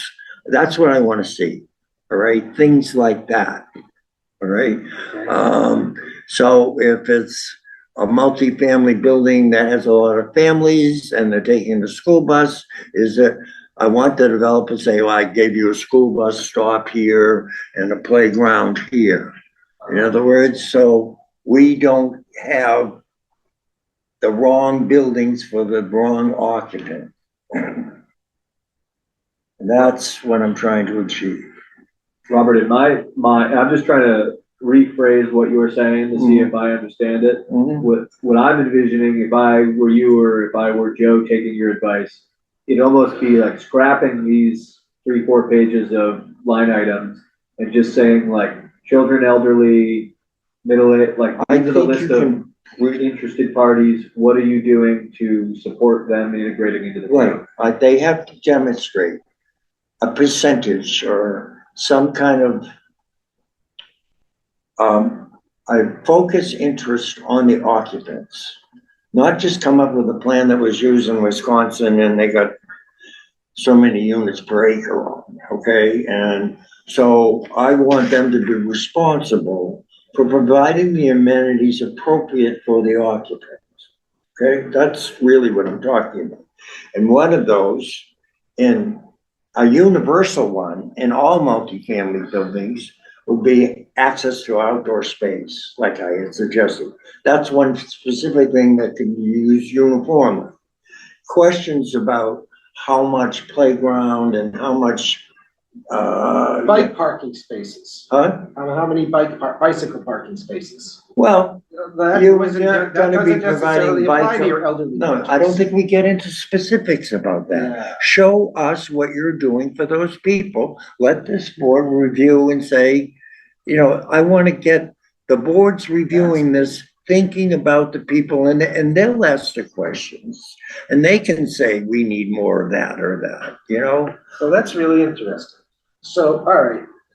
I think some of this also, I mean, I'm looking at number 8, and I'd have to look up where did you get the at least 4 feet in width and the board may impose a width greater than 5? Is this something you came up with, or did you? No, that's Do we have that it's pretty industry standard in Okay. planning. A 4-foot sidewalk is basically you don't expect there to be people passing on a regular basis. Right, I was just 5-foot thinking- sidewalk is adequate for 2 people who are walking past, and, if you expect lines or crowds or something, then you go, wider than 5. I was just thinking, So- I know within the ADA, or we have the Massachusetts Architectural Access Board that requires that this, how wide that Yeah, even the internal, no, you can't have just grass from somebody's door to the street. or right. from the door to the sidewalk. You're required to have an impervious surface so that you can get from the door to either sidewalk or the street. So I just wasn't sure. I mean, I have access to what the actual I think some of inches the, is, but the parameters you're gonna use are the building types, all right? Yeah. Cause there's gonna be, it has to be based on how dense the project is. Okay? The more units there is, the more significant oversight is. So you're gonna have things like lighting, you're gonna have things like landscape, you're gonna have things like sidewalk, you're gonna have things like debris removal, rubbish removal, you're gonna have things like ambulatory services, all right?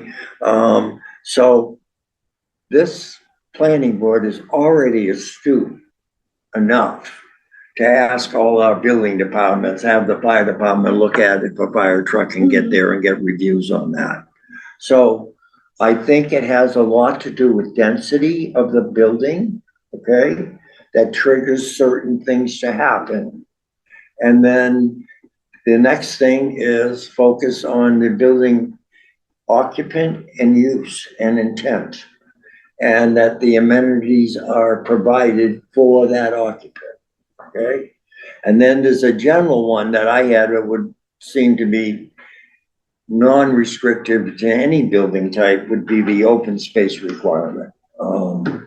So that's just mental health. Joe, do you feel like you have enough, spurring you to come back with potential options or? Yeah, yes, I do, and I want to feel out the rest of the board on Robert's idea here. Let's go. I can establish this, I could write this, write your site plan approval design guidelines in a way that is objective-based, purpose-based. Basically, the statement shall be performance-based. Instead of saying you need to have, let me see here. Bicycle parking areas shall be provided in all developments of 30 or more units. The bicycle parking shall be easily accessible in no more than 200 feet from a building entrance. We want to apply bicycle parking requirements to a multifamily project in the MBTA district. We probably wouldn't want to apply them to an elderly housing project. And so having this on here that you have to provide this many parking spaces, I want to take that out and replace it with some sort of statement about the developer having to provide adequate access for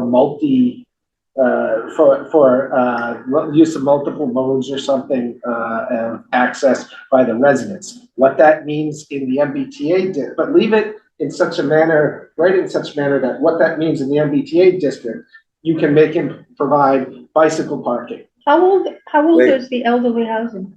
What? How old do you have to be to go into elderly housing? Is that 55 and above? I think they ride bicycles. It depends on the project because it depends on what they're what they're built for. Some of it, if it's an assisted living it's an assisted Well, living that's different. tower. We're not talking about assisted. No, That's a yeah, whole We different might thing. be. We might be if you're building a particular multifamily project That's what I mean. that's designed for, that's developed for with the vision that this is assisted living for people with mobility issues. They're not gonna want, you're I would not gonna rather want have to a fly separate- bicycle. I think if actual assisted living places, I think would require license. It's a licensed facility to have an assisted living. Yeah, It would be a well, separate thing, that I think if we're gonna have I an know, but assisted you know living, we what? should have a I separate want to point out something to everybody issue right here. altogether. but yeah, we can't come up with a set of specific regulations for each different type of what a multifamily housing project might be. What we want to do is give the board the power to require what this type of multifamily project needs. And require the different things that this type of multifamily project needs, without handcuffing you so that Right. you're trying to stuff in what this one needs into this one, it really doesn't. Let me suggest something here, okay? If I we just think we're get, splitting if hairs we over get bicycles. specific, just take a parking bylaw, and then apply it on all the different building types. Okay? What you're doing is you're telling the developer what to do. What we want to do is turn that around and ask the developer what he's giving us. How are you going to? meet Okay. our That has to be requirements? in the, So, How are you gonna enforce that? Yeah, you enforce it by giving the local authority the opportunity to request something better or to change something without being locked into a specific I don't think we can performance. do that. You can, I don't think you can. Yes, do you that. Say can. that Legally, there are ways. Yes, there are. If it's a piece of property that you want an RFP on that the town owns, it's a different story than if it's a private developer coming oh, in. yeah, okay, so if it's town-owned land, If you it's can town dictate, owned, you would send an RFP out, you say, okay, best value, what are you gonna offer, it's a different story. Sorry. But if it's a private developer that says, I want to develop this land, All right, So so, here's what I wanna do, Robert. I appreciate your passion, and I think you talk very well and often, which is okay.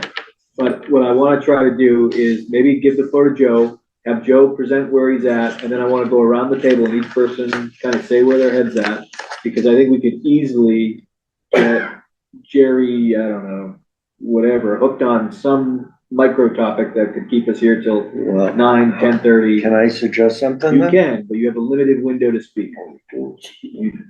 Go ahead. How about if Joe and I communicate back and forth while he's working on this? I have no issue with that at all. Because I might have some suggestions that may address a lot of these things. I think that's up to Joe. yeah. And he's got a job, he's got other things I'm to not- do in his life. No, I'm not gonna be dictatorial here. I want Yeah, him because he's got to a contract he's gonna understand follow. the so. objective. Delivery date. Yeah, and a delivery date, so there But might be some, You know, that's up to one thing Joe. I don't wanna do is, I know we like to go home, you know, I and just go wanna to be- bed before it's too late, but We don't wanna have, I like Robert, of course we like Robert, but we Right. wanna make sure we have somewhat equal contribution from Right. everybody. right, yeah, and I'm all in on that, but Reasonable. I don't wanna prematurely end this either No, until, yeah, I wanna make, because if we don't get enough out of if we don't go back and forth enough, then Joe's not gonna have a complete picture, and when he comes back Right. again, he's gonna have, we're just gonna keep going Yeah. and keep adding small little items. I mean, I'd rather spend maybe too much time sure. early on rather than finding us in a pinch in September with, oh, we didn't work this out, and oh, this big thing. I saw that, I watched the video, I watched the meetings when you guys were doing the MBTA, and it just, oh, gosh, this happened, and something got missed, and you're almost back to square one, and then in a time crunch. So I'd rather stay late.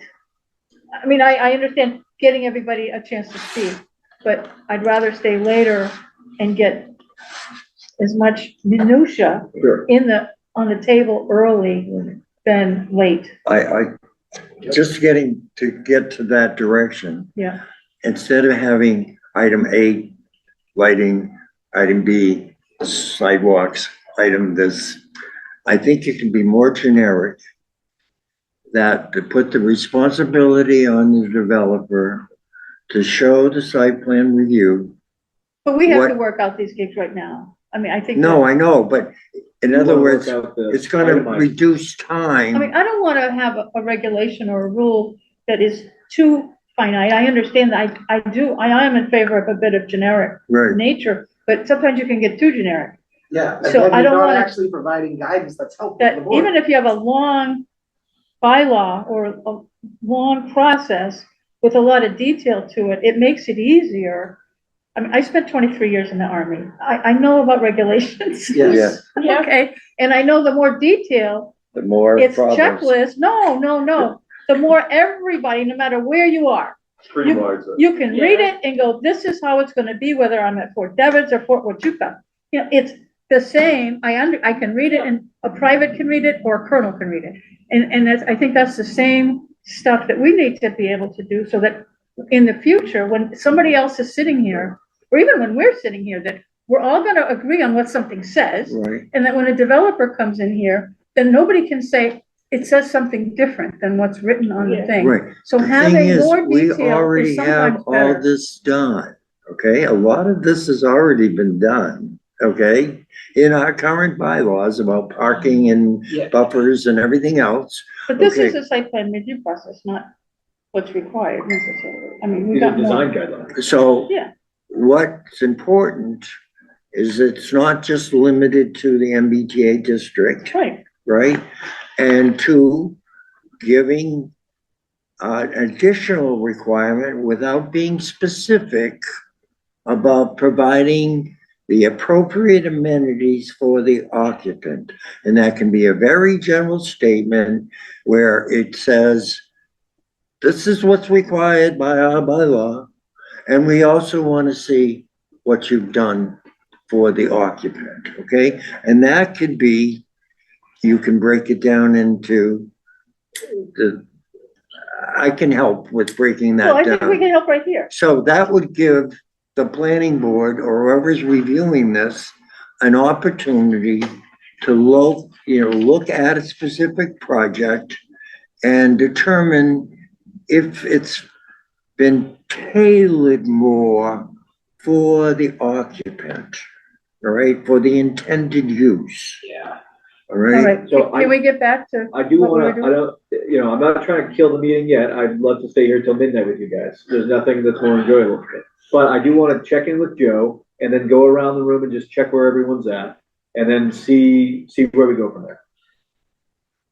One of the most important things to achieve with this document is to allow an applicant and a developer to know what the board's expectations are so they can design to them and hopefully make you happy the first time.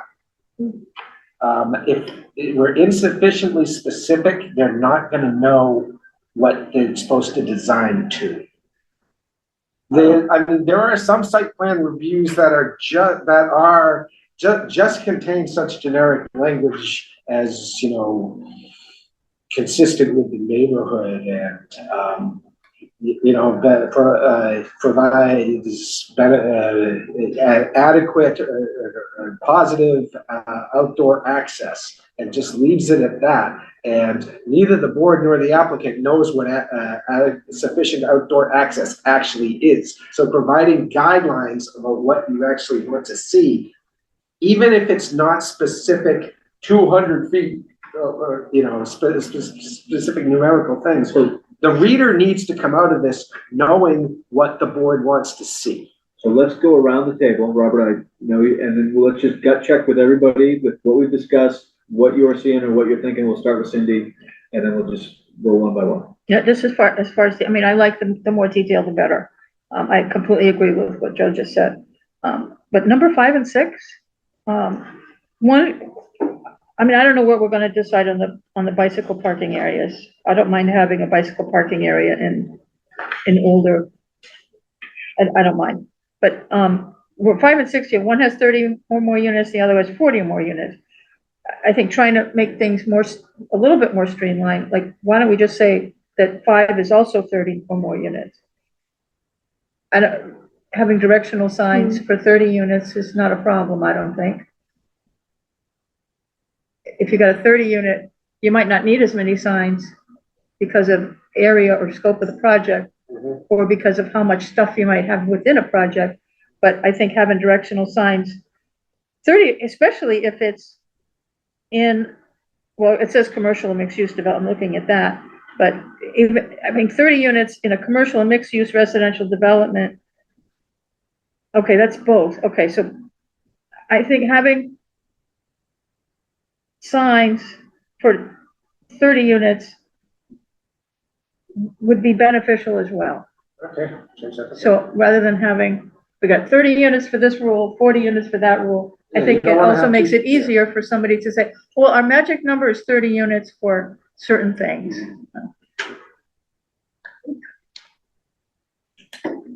Cindy, you? I think for tonight, unless we go around again, but I think focusing on less generically when it fits, but we need to be, I do think we need to be pretty specific on something that, as Joe explained, so that developers know exactly what, rather than be wishy-washy. Those examples were hilarious, but but hopefully we don't get that generic on our stuff. All right, Carol. So, do we already have building codes that address a lot of this? But no, no. Maybe there's building codes that may address some smaller parts of this, but not. The codes address very specific things. But most of this isn't about buildings. It's not about buildings. Most of this is about lot layout What you wanna have, amenities on the lot. amenities on a lot. I think simple language, like in the separate multi-family building groups that we have allowed in our bylaw. In each group, if you want to make it easy, that you have the bylaw as it exists now, and you add to it and showing specific amenities beneficial to the occupant. In other words, I want to stick with the intent of going around the table and just, Okay. if Carol's still got the floor, I want to just like broad overall comments of what we discussed, where our head's at, and we'll get to you, Robert. I mean, I wanna be at least somewhat flexible. And I understand what you're saying about having the developer tell us how he's gonna incorporate that. Which I kinda like that idea. But rather than dictating, but then again, if we're too flexible, Yeah. we might not be able to make the, you know, Can't do it. we can't, there's no, There's nothing to hold them. yeah, you can't. Exactly. So So, you know, because we don't want just something thrown up that's just. So I hear you. I don't think we can answer this question in any way except having the actual language to look at and deciding, is this too specific? Is this not specific enough? And then settling on the language. But the principle there is, yes, I need to keep that in mind. So, Carol, any more thoughts? No, that's. Okay. Brett? So I've said a couple of times, Joe, like, we can't handcuff ourselves, but for me, I mean more like site specific, right? Like we talked, like everything, you know, we need to have structure for sure. But like an assisted living is gonna be different than, you know, anything else. So we definitely need structure, but I think it'd be hard to encompass that in one document. I mean, you do this for a living. I mean, I would hope that you could give us some good guidelines and some good ideas. Yeah, it's. We definitely need structure, like It's a question of providing the vision for people to build to, for people to meet. And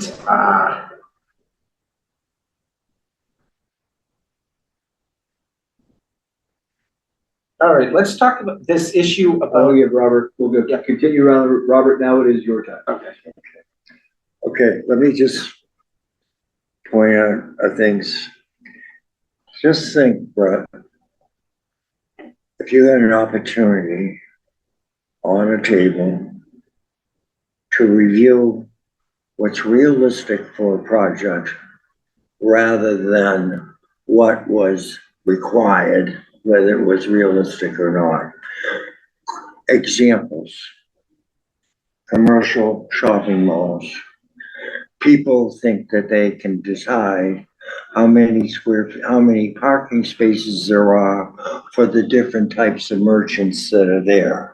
And we end up with asphalt fields that are underutilized, and what did we do? Okay, so that kind of approach where individuals think that they can plan everything for every different type of use and project is absurd, okay?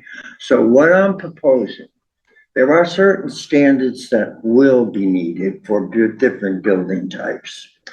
But I would like a regulatory board to be able to look at a project and say, this is reasonable. Even though our bylaw says we need 2 parking spaces per unit, in this instance, because we have public transportation or whatever, we can waiver that, all right? So I understand where you're coming from. Developers want to know everything they have to do, but we, in many instances, probably would be better off if we had a more creative approach to the building type. And that's what I'm trying to point out. We've learned from bylaws and things that don't work. And so just as everybody here has had a little legitimate concern and different focuses, okay, if we give some latitude in terms of the benefit of the project and the occupants without putting mandates in. You get all caught up with how many streetlights you're gonna have and how wide the sidewalk's gonna be and all these other things, trying to control something that may have been done better creatively. And that's what I'm trying to say is, why don't we trust our own people to look at a project if it makes sense? You know what I mean? Without item 18, item 19, and there are a certain number of those that would make sense, all right? I don't want to be coming in here and laminating it because a project that needs a certain function here, because a bylaw said this, and look at us. We're changing bylaws all the time because they become archaic and because they're not practical anymore.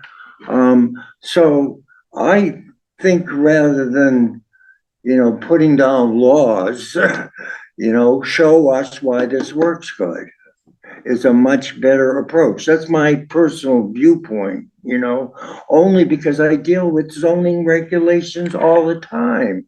And, you can't take 20 squares and all make them fit in the same circle, and it just doesn't work. So there's got to be some relief there for the reviewer and the developer, so that you can come up with a realistic project that makes sense. So I'll try to write to that. I know it's hard. It is hard, but I'll try to write to that. Right, but I think in generic language, there are specific things in our bylaw we already know. We want 2 parking spaces per unit, okay?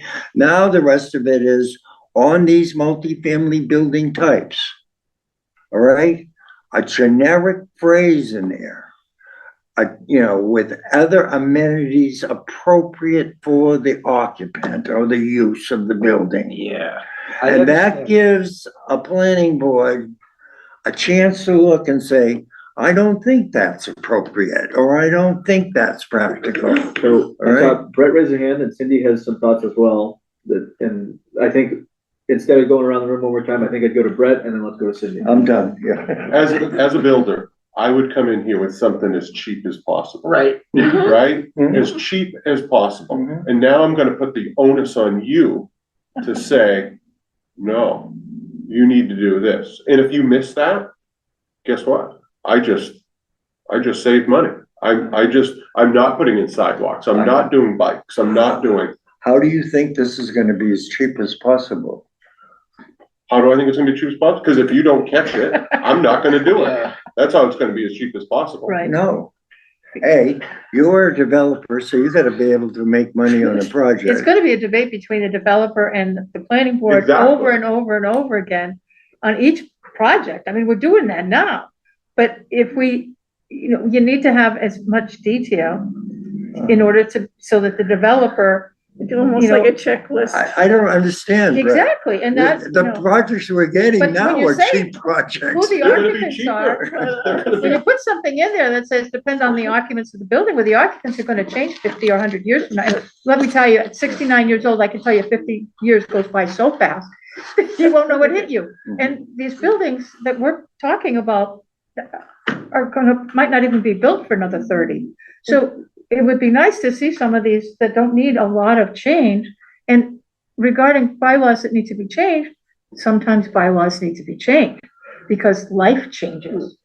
I mean, how transportation, now they're talking, I mean, not to go too off topic, but they're talking about requiring licenses and registrations and helmets for e-bikes. So, I mean, laws change because life changes, and we're gonna hit those. Cindy, what if the usage of the building changes? Exactly. So you Right. can't, but you still have to, when we're gonna design a building that's for multifamily, if that's what it is, unless it's in a neighborhood commercial district, and then we're gonna talk about, well, what business is gonna move in on the first floor?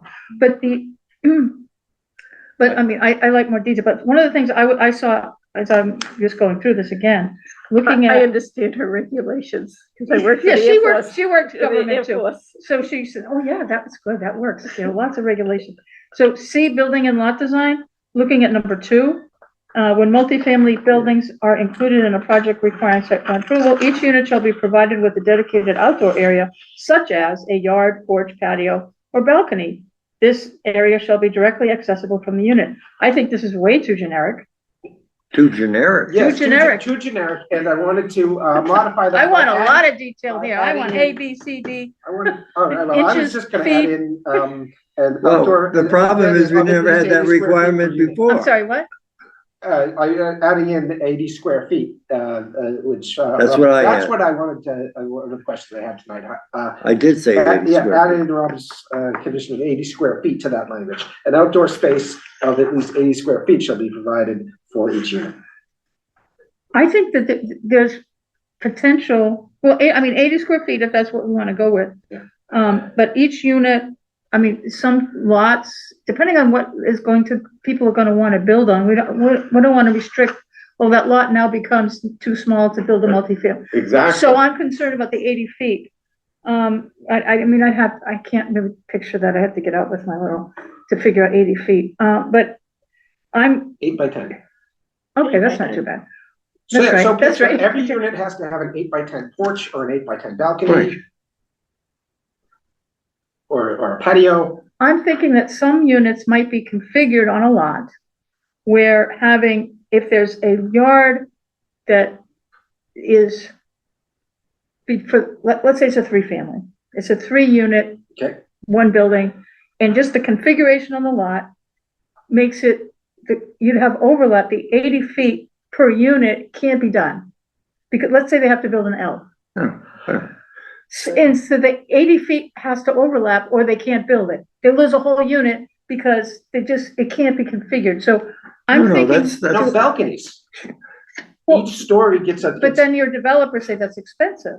We're just saying if it's. But we don't have any rules. But I want to establish rules that say, that give you steps as well. That No. just say, okay, we prefer a yard.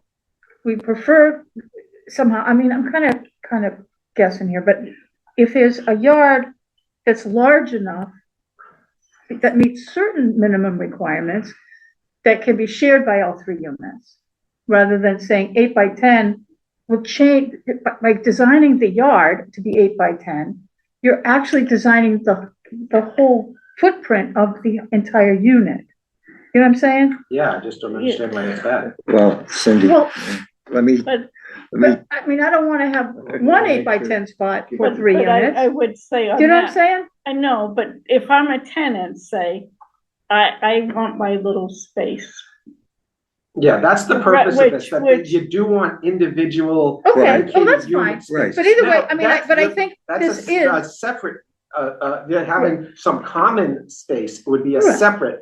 yeah, okay. Yeah. But I mean, but the common yeah. space should be here too then. Yes, We it need to should. have some integration between common space that, you know, and not, doesn't have to be in a separate place. It can be close to this, but I mean, it depends on, but we should design, I think we should be specific in here and then be specific about yard or when is a porch appropriate, when is a patio too. I mean, if we can get detailed here so that a developer can say, well, let's see, the patio's cheap.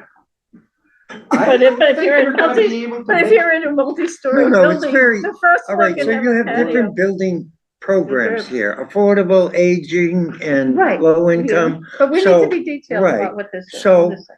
All of them now require, and this is not in our bylaw, the 80 square feet, you know that. Right, No, we're proposing that. I know that. Right, all right. So now all of them will have that private space where they can vent, okay? I don't know Read if a book. I think I need more than 80 square feet. Well, right now, a lot of them don't have anything, okay? So that's, You live in a single family home, you have a yard. I do. You bought into that lifestyle. I have a quarter acre and my neighbors can hear me yelling when I'm, We're Okay. talking about people who move into a multifamily building. So I wanna, I mean, they're not going to have as much I know. dedicated outdoor space as you. I know, I'm kind of joking around. a I little wanna bit. check back, I just wanna do a gut check. I think there's some, I guess some philosophical differences amongst us as a board, and I think that's good and that's leading to healthy discussion. But I think Joe came here, we're not gonna solve these problems No, tonight. they're ultimately insoluble problems between those two kids. There are often two considerations that have to be balanced against each other. And I can't answer each case you're gonna face in the regulations. I just, but all I can do is set it up so that you can answer each individual case right, each so, time. So I all wanna right, just check give some direction here. Yes, I've got some direction here. I've got some goals to work Right. towards. I'll see So- what I can come up with for you. Let's just take each building types that we have allowed in our multifamily uses, okay? And take the rooms that are there. Add this little outdoor space thing, okay? And then another requirement to demonstrate what else they have done for the occupant, okay? So Robert, I think we hear. So you. you're not changing anything, you're adding the outdoor space and a requirement to show what else they've done for the occupant. So Robert, so other members of the board have expressed a desire to have more specifics, I think, rather than that. I don't want that open-ended. So I think we've We're given giving them Joe, an extra trash barrel. I mean, that's, I mean, that's asking for, No, that's I mean, that's but they asking, could answer it that's anyway. asking this board. I think you're setting yourself up for, Yes, for big time. failure if you do that. I can, Or a can lawsuit. envision, I can That's envision these projects going, every one of these being the developer coming in, you got your 6 or 8 or 10 different, standards, tell us how you meet this standard, and him coming in, the lowballing every single one of them, and every single one of them, you having to fight them to get to, where you want to be, where. Joe, there we've was been some- getting applicants that are putting picnic tables for elderly people, all right? What's wrong with No that? outdoors common space at all, no meeting rooms, all right? That's what we're getting in our planning board now. We're getting mailboxes way at the end of the driveway with somebody in a walker. We have We don't know. dumpsters that are not even near where the units are. If these are Now special we can permit say projects, no. you already have the authority to require them to make them move them. You're getting are you approving these things? 3 approved, I can take it and take it for a drive. it was contentious. I think there's some differing opinions specific to some of the things that have been approved. And I think that's okay, and there's been healthy discussion about it. I think, checking back in with you, Joe, do you have enough? Do you feel, is there more you'd like from us specific to what you're working on?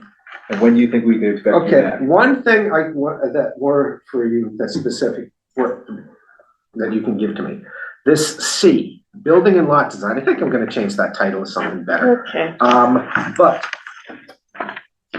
what I've got on here are, there's this generic language about, number one, mix, we're on the very last page, Okay. C.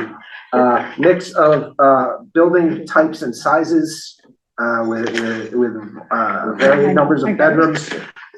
Okay, mix of building types in terms of what they actually contain. Visual Are you talking variety. mixed-use project? No, this is still all multifamily. Okay. So, a mix of building types so that it's not one house. Cookie cutters. Yeah, not the cookie cutter. Right. Secondly, all right, variety of building type and aesthetic visual consideration here. Okay, so you don't get that cookie cutter look. Variety of building type in terms of actual land use. We're talking about, ideally in the MBTA Communities District, they would build a mixed residential neighborhood with small lot singles, large lot singles, twos, and small multi, and the large multi, that type of variety. Number three, individual dedicated outdoor common space. And number four, common outdoor space. Those, I think, are those the four that need to be here under this category, under the C? Right. Are there additional ones? So we have words already called open space, right? Percentage of lot coverage and things like that already. Yeah, but but in terms of actual design guidelines here about what it's supposed to be. So let's go on that, what Joe's brought up, let's go back around. Okay, number one, it says, contain a mix of unit sizes and building types, blah, blah, blah, with a variety of number of bedrooms, square footage, and units for families. I think we need to be more specific. I'm afraid we can't. This is only ever going to be, this one here can only be a suggestion if somebody comes in the multifamily overlay district and wants to do all two families or all ones. That's legal.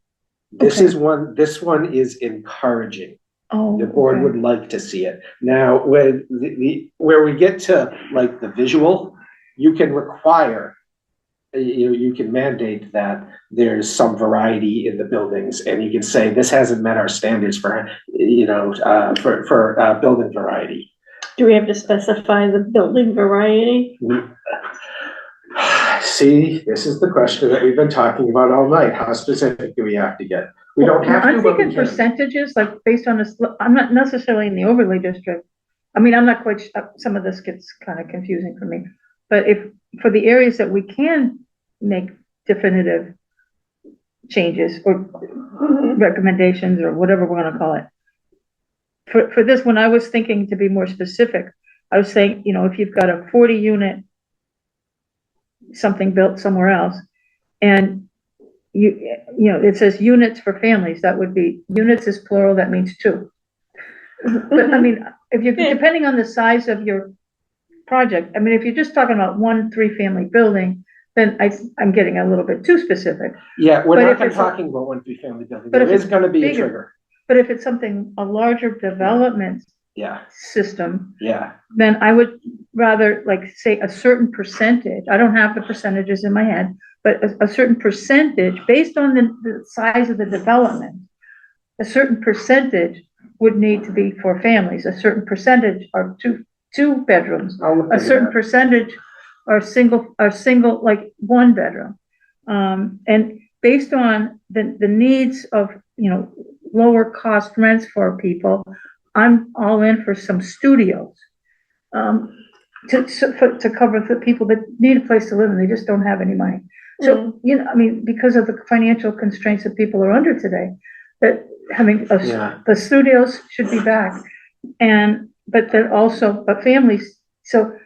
I'll look into this. I'm not sure what you're allowed to do. I'll look into this, if you're allowed to require certain There's the percentages, just to make it reasonable for real people, not real We're still developers, going- real we're still people. going around. Rather, yeah, and I- as we're going around, the question that I really wanted answered was, are these four correct and adequate, or do I need more categories here? So once again, the categories are variety of building type and size,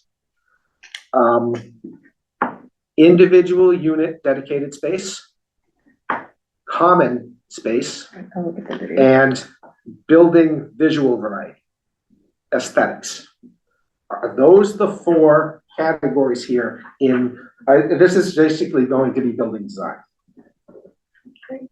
Okay. Building type and design, say. I'm good for now, Are those the four? That sounds good right now. for now. At the end of the day, these are only what we'd like to see. They can propose something. Where does different, right? density fall in? Or not. Right. Wait a minute, let's finish with Brett. Is that the case? What's the, Like, this is what we'd like to see. They can come in and, no, I'm saying what we're doing here is establishing the standards that an applicant will be expected to meet in order to get an approval here. but didn't you say we really can't change this in the beginning? Oh, yeah, the one about, the one specifically, the number one here, Yeah, that one's gonna have to just be a suggestion. And it will be phrased as, the way this says encouraged, right. that one's gonna have to be just encouraged. I still think it's worth putting in there because it's something really worth pushing for, but. Sure. If they want to get points with us. Yes, I mean, it would, for example, let's say they wanted something, or they wanted to not have to do something, or they had a little problem with something. Putting this language in here might make them think, if we mix up the buildings and get a little bit more of a mix of buildings, they'll like us better, and they might be able to get this. So Robert, you're next, about those four. I think we're all on the right page here. I think, Yeah, I think I can come up with a better document. so I have no issues with what they are. What I'm trying to point out is it's pretty hard to envision what kinds of projects will come and what the needs will be. So having very specific requirements for what we do know is good. And having more amenities being provided for the building type we're looking at. So if it's, let's say it's a elderly housing complex, as an example, each one will have their private balcony, and they will have a common space where they can meet and play bingo or whatever. So what we're trying to do is get the elements in that project that suits the needs of the occupant. Okay, so and it's so a lot of it we can make a definitive requirement, but a lot of it can be subjective. Yes, it Okay. should be, yeah. Right, and gives the board the flexibility and the developer to do something different for those occupants. Yep. But there is a requirement to do it. You understand? Yes. That's all Robert. I'm trying to achieve. I feel like I think I get your point. I think that point's been made. I think Joe hears that point from your perspective. I think there's he's gonna come back to us with some more framework. Sure. We're not aligned, I think, on framework as a board yet. So Joe, what else do you have for thoughts or questions at this stage? If I could give you all some homework. Please. If you could, I know there's sort of Beth showed it to me. I sent it to me even, sort of an unofficial table of uses. They created a table.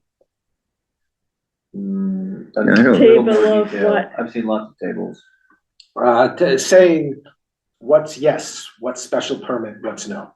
Oh, I see, right now, the way your zoning bylaw is written, it's all textual and it describes, and you don't have a real official, table of principal uses the way. Well, other won't people that do. be That would be developed helpful. after we complete this? No, that's not, no, this, I wasn't gonna make you a whole table of principal uses. Say what? No, I wasn't going, no, it was not part of this project for me to, produce a table of principal uses for the town. So let's keep for the town's going. Entire zoning. Let's keep going with what you're But recommending. there was one that was drawn up as, for a project.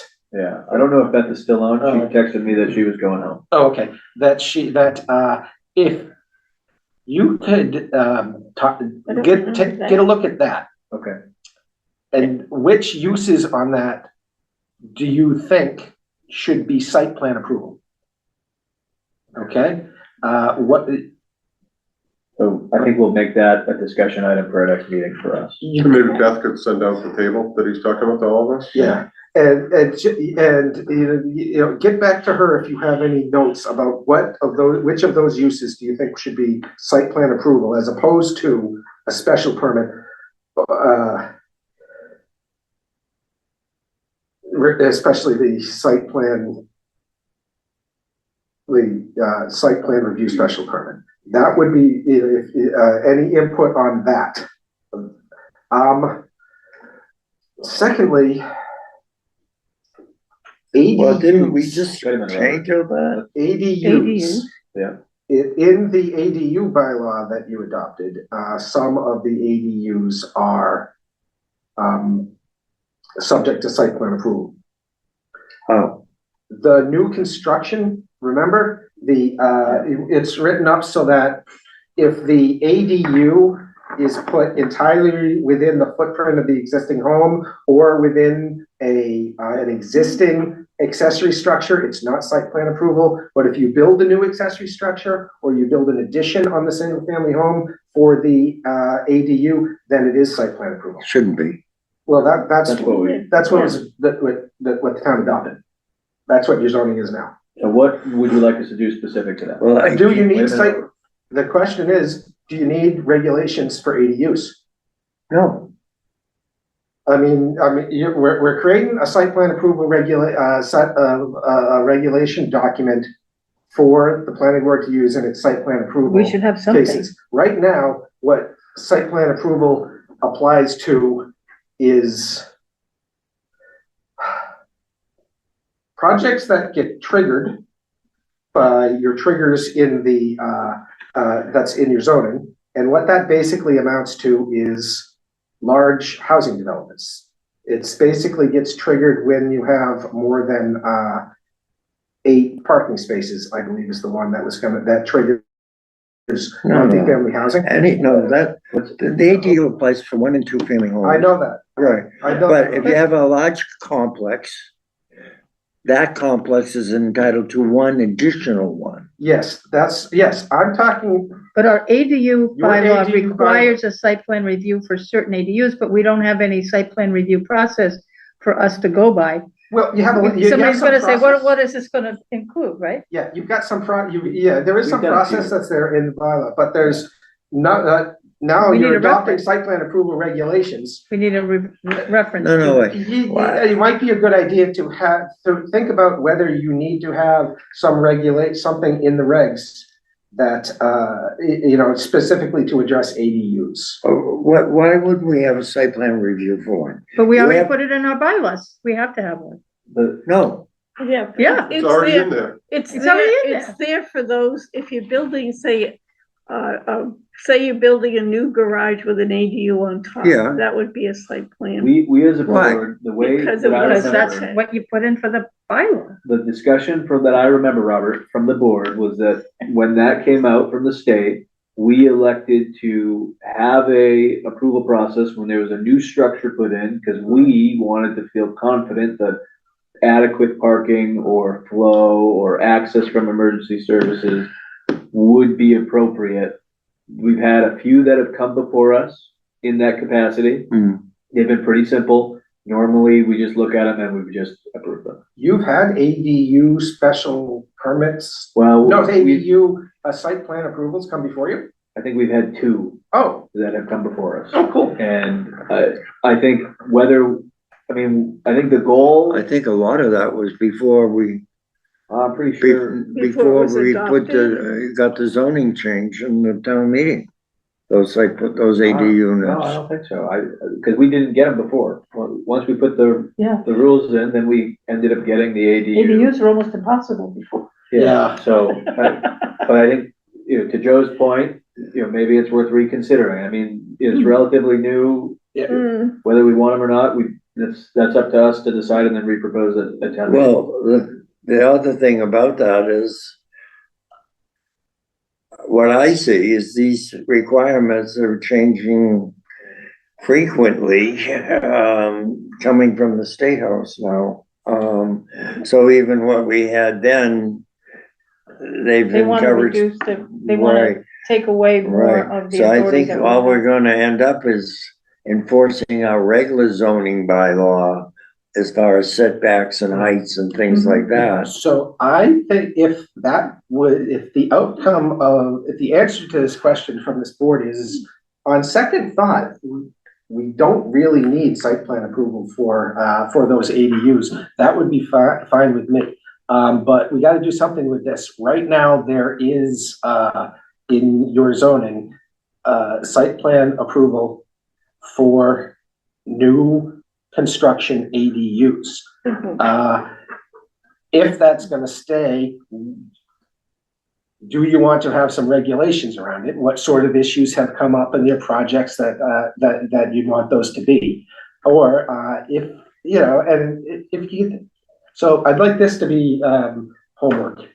Think about that. Do you really need that site plan approval for those ADUs? And if you decide you do, what sort of do we need a regulation section for them? So I think for us, whether it's the next meeting, I mean, we certainly want to do these things in line with the timeline so Joe can continue this project and get it done by September. But I don't know what the agenda is for the next meeting, but my hope would be that we talked about putting discussion item for the table, talking about the table and the triggers, and then the ADUs amongst us, whether we think we want to continue. Joe, what do you see most towns? Actually, before I answer that question, if the 5 of you wanted to individually consider those questions and send some feedback to Beth to get to me, so that I don't have to wait till the next meeting to hear it, Right. that would be great. Okay. Okay? Yeah. Remember your open meeting laws, so I'm just mulling that in my mind. Discussion that you're supposed to have outside of this. That's why individually, I'd like you to give the feedback, and then it can come on to me, and that's perfectly legal under the open meeting law. As long as you don't give us feedback outside of a meeting. Right, and You can't respond to us and say, well, the consensus is, no, you Right. can't do that. Right. You can just Only in receive a and be meeting. dead, and then only bring it up Yeah, when we're yeah, together. exactly. again. So it gives him runway to move depending on our opinions. Yeah, I was wondering if it might make sense to just, on our meeting agenda, have a line item at the end, update on these Yeah, I topics, think- so we can, I think put it on the agenda, even if it's a full agenda. yeah, why don't we do Because that? that So way, it, that will keep us on even if we track. don't do anything, it'll be on the agenda, so. That'll keep us on track. Joe doesn't have to come I to don't every have meeting. the scope in front of me. I don't remember if I'm due to come before you at the next meeting or not. No, but we can, If not, we can make If sure, not, I'll get you a memo. I think that's just a good Yeah. reminder for us that, okay, did you look at it? Oh, I forgot. Yeah. So that if it's on the agenda, we can look at the Keep the agenda topic before the moving. meeting and go, oh, shoot. Let's say, let's tackle the next agenda. Yeah, Yeah, so just put it on the agenda, even though you're gonna, okay, we're gonna move on that one. Nobody remembered to do it. That's been pretty good. I think typically the MRPC site plan special permit has been on the agenda. So, but I'll make sure that it continues. So, Joe, do you feel confident? Do you have enough? Do you have other homework you want to give us? no other homework. The question going around about the 4 categories, in this cover memo, landscaping and planting standards. Do you think that needs to be the number 5? Yes, Okay, landscaping and planting standards. I want a pollinator garden. Yep. Obviously, you want a pollinator garden. I thought that went without saying. I think I'm a beekeeper. open to it. So I really want a pollinator garden everyone. I gotta see how the framework develops for what we're applying to where before I feel more confident with some of the line items, I think. Okay, Yeah. all right. You had a question? What do you see in most towns with ADU? It's really just starting. It's different in every town.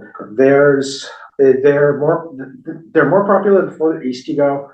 And I think contrary to a lot of expectations, they seem to be more popular the more urban you go. And I think people were really envisioning My them as a office is suburban. saturated. They're coming in every day.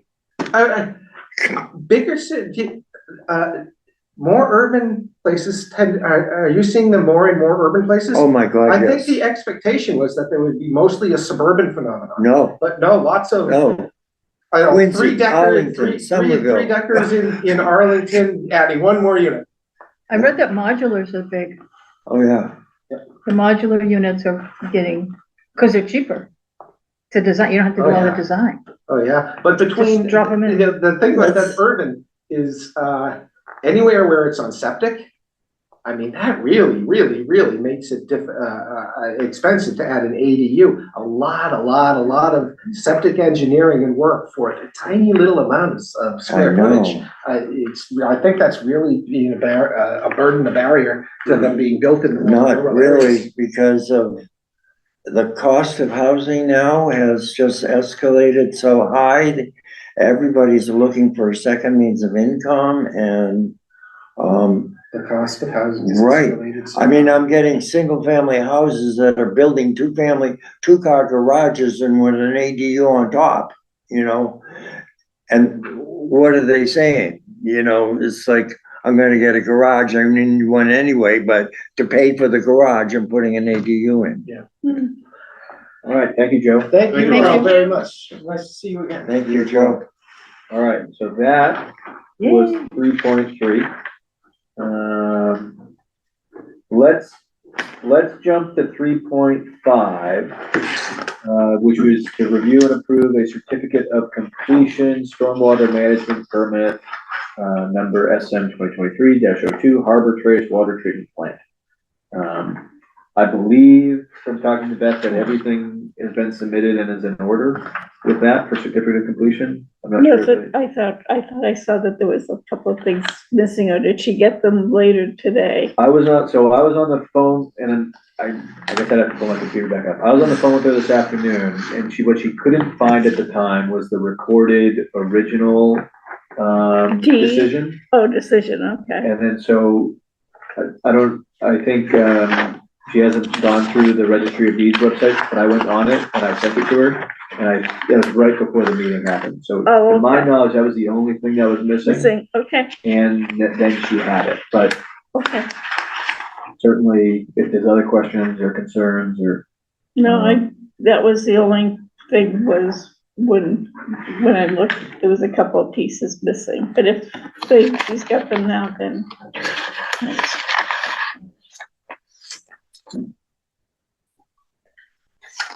Okay, so any other questions? No?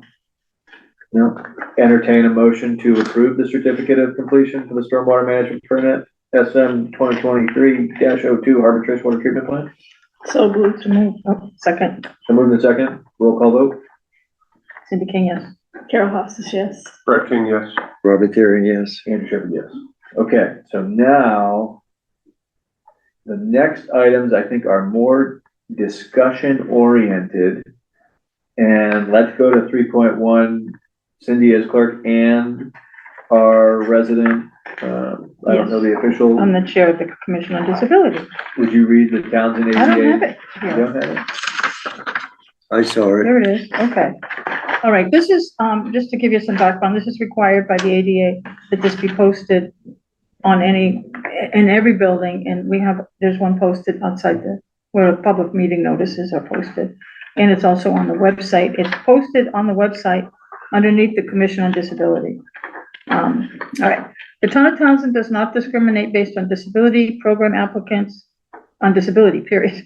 Program applicants, participants, members of the public, employees, job applicants, and others are entitled access to all programs, activities, and services without regard to disability. Copies of this notice are available upon request in accessible formats, large print, audio, braille, online, etc. Our grievance procedure, self-evaluation, as well as ADA policies, practices, and procedures are readily available upon request. If assistance is needed, the ADA coordinator will provide it upon request. This notice is posted promptly at all of our sites, and the town of Townsend has designated the following person to coordinate its efforts to comply with the ADA. Inquiries, requests, and complaints should be directed to Town of Townsend, ADA coordinator Robert Garside here at Town Hall, and his number is listed on this posting as well as his email address. Thank you, Cindy. So 3.2 is to review upcoming training sessions offered by the Citizen Planner Training Collaborative. I don't know if we have a list of those. You have it? I know the list. One is tonight. The next one is the 22nd. These are both two of our meeting nights. And there's one on the 18th. The one on the 18th is roles and responsibilities for planning board and zoning. I have signed up for that 18th one. of June? 18th of June. I did. Okay. I've signed up for that one. It's the only one that we You can. know I what asked, time it's at? Beth wouldn't let me go on either one of these 2 months. So. Sure. Good. Excellent. I don't remember what the titles Runs are. a tight ship. She does. I asked her if it would be too much if I went, and she said, you can't. Do you remember the time for the one you signed up? I don't remember the time, but it's on, if you go to the CPTC Sure. website, you can sign up for it. And they're $35 Awesome. to attend each of the classes, so. So the next one is 3.4, which is the understanding ex parte communications and planning board members' responsibilities Q&A. I think originally, I heard from Kieran that he was traveling today. He had planned or had intended to come this evening, and I think Beth was even potentially going to speak on this, but given the lateness that she is not, but I think it's something we can talk about and just read over. I don't know if this has been in our portal before. It's just a little bit revamped with a different heading. I think the big thing, I think there's a few big things, and I think for us, in a way, it's almost like, refreshing on this, refreshing on open meeting law, refreshing on state ethics, and kind of like those things that can sneak up on you as volunteer board members, where you come in, you're doing your thing, and then, you forget what you're trying to do. You're just trying to make it to the meeting and stuff. So I think that's kind of what the goal is. Yeah, I think these things, it's really, the open meeting law is probably the least important of some of these, because it's the least penalties for messing up on the open meeting law. We should all know the open meeting law, each of us as individuals, and not depend on, like Beth, to take care of us. We each are responsible for that, and it's not that much to it. And Cindy can correct me if I'm wrong, but I think part of the open meeting law, and we just went through an experience, Right. which I think is a good learning experience for all of us as a board with the complaint, but the goal in my mind, the way I interpret it, is for the public to be able to see our discourse and the development of our thoughts. Right. As we Transparency, basically, one word is transparency, as open as we possibly can. And that involves, we're not getting together for ice cream and talking about a Right, project we can or- all go out for ice cream, but we have to talk about our private lives. We can't talk about things that even could be under our jurisdiction, which for the planning board, it's really a lot. There's a lot of things. We can't talk about how we feel about housing in Townsend, because even though we're not the housing board, we're going to be part of the regulations on like. For open meeting law amongst We can't, us right, as individuals. but we can't, because that's gonna, something we're really find ourselves deliberating. Yes. So we need to avoid Can't that. be deliberative. And And then, the ex parte, I think, ex parte I see as falling under ethics, because that's where if we're meeting with a member of the public, and talking about something that's before us, we can really, it not just hurts us individually, but it makes our decisions suspect. Like, can we be trusted to make decisions on our own? And it's considered, our board is considered quasi judicial, so that, like in a court, a judge can't go down to Dunkin' Donuts and talk to people in the coffee shop about cases that are before the judge. That's against the law, and it makes the judgments like, where are you getting your ideas? It needs to be based on what is presented, and that's the same with us. What's presented to us, not things that we find out in the community. If we're on the select board members, it's more political, and it is their job to go out into the community and talk to everybody about, what do you think? We can't do that. we have to make our decision by what is presented to us in public hearings or in our meetings. And so when we don't, then that makes it That's just- actually more open meeting law in the sense that you're Not making sure the not with the information things is that are coming within- within the public setting of the meeting. But if we And we're can't not make being our voted. decisions based on, gee, I got all my information because I was hanging out at Starbucks yesterday morning, or I was hanging out Sure. at the fire station. Yeah. And, or, you know, I need to make my decision based on what's presented in, you know, in any of the things. And we cannot talk about, the ex parte says we cannot talk to any of the applicants. We can only talk to the applicants when they're here, even if we know them. If our friends are involved, or well, if they're abutters or friends, we might need to recuse. But if we know people that are involved and they want to talk to us, they want to call us up and say, what do you think? You know, I want to, gee, Cindy, I want to give you my 2 cents about this project that's before you. I need to tell them I can't talk to you. You can come to the public hearing and speak at the public hearing so that everybody gets this conversation. And it's not open meeting law, it's the part of the decision-making process when an applicant is coming before us. And there are times when this can actually get into conflict of interest law, depending on what the issue is. I was reading some of the other cases on ex parte communications, and basically what some lawyers recommend is that you need to recuse. If you've had an ex parte communication on a particular project, you need to recuse unless it's something really insignificantly Well, minor. what happened to me, I didn't even know who this person was. I think that's where best practice Yeah. is, you know, and I think that's somewhat the goal of this, right? Is if we're operating under the assumption where, you know, if someone does approach us or someone is asking us, we just say, hey, you know, so glad you're engaged, so glad you have an opinion, you know, come to our board meeting and talk to it, right? And then we're also not rendering an opinion with the perception of a bias or the perception of a conflict inadvertently, you know, out at the grocery store or, you know, taking a break outside or anything like that. And whatever our opinion is, just like the public should speak to us about a particular issue, that's our obligation to the public. The only time we should be speaking to the public is here on those things that are before us. So what did I do that was so wrong? I think, Brett, when you brought up when the resident came to you, I think the concern. Was it, I don't even know if it was a resident. It was an anonymous right, yeah. complaint, right? I'd have to go back in my head. I think I basically told them I can't talk about it. I don't know who they are, wouldn't give me their name. And I just came to the next meeting and asked, hey, this is what happened. Yeah. What should I do next time? I can't remember the particularities of that day exactly, but I can't remember if it was right before the meeting ended or right after the meeting ended. And I think if it was after, then that would be a violation of open meeting law because we're not in a public setting in a meeting. And I think the goal would be to make sure it'd be before or at least even in the public hearing. I think what you brought up at the last meeting about that was that it happened, you brought up the issue in a meeting, but it wasn't on the agenda. I think that's what you. That was one issue. I think the project might have been on the agenda, but we might have closed it. Yeah, I'm thinking like sometimes if we get, if this is happening on some other boards too, and it's my opinion, that if somebody says something to us that we think is significant and we don't know what to do with it, I think calling back, or either calling or coming to see Beth and say, okay, somebody called me and said this, I don't know either understand it or I just don't know what to do with the information.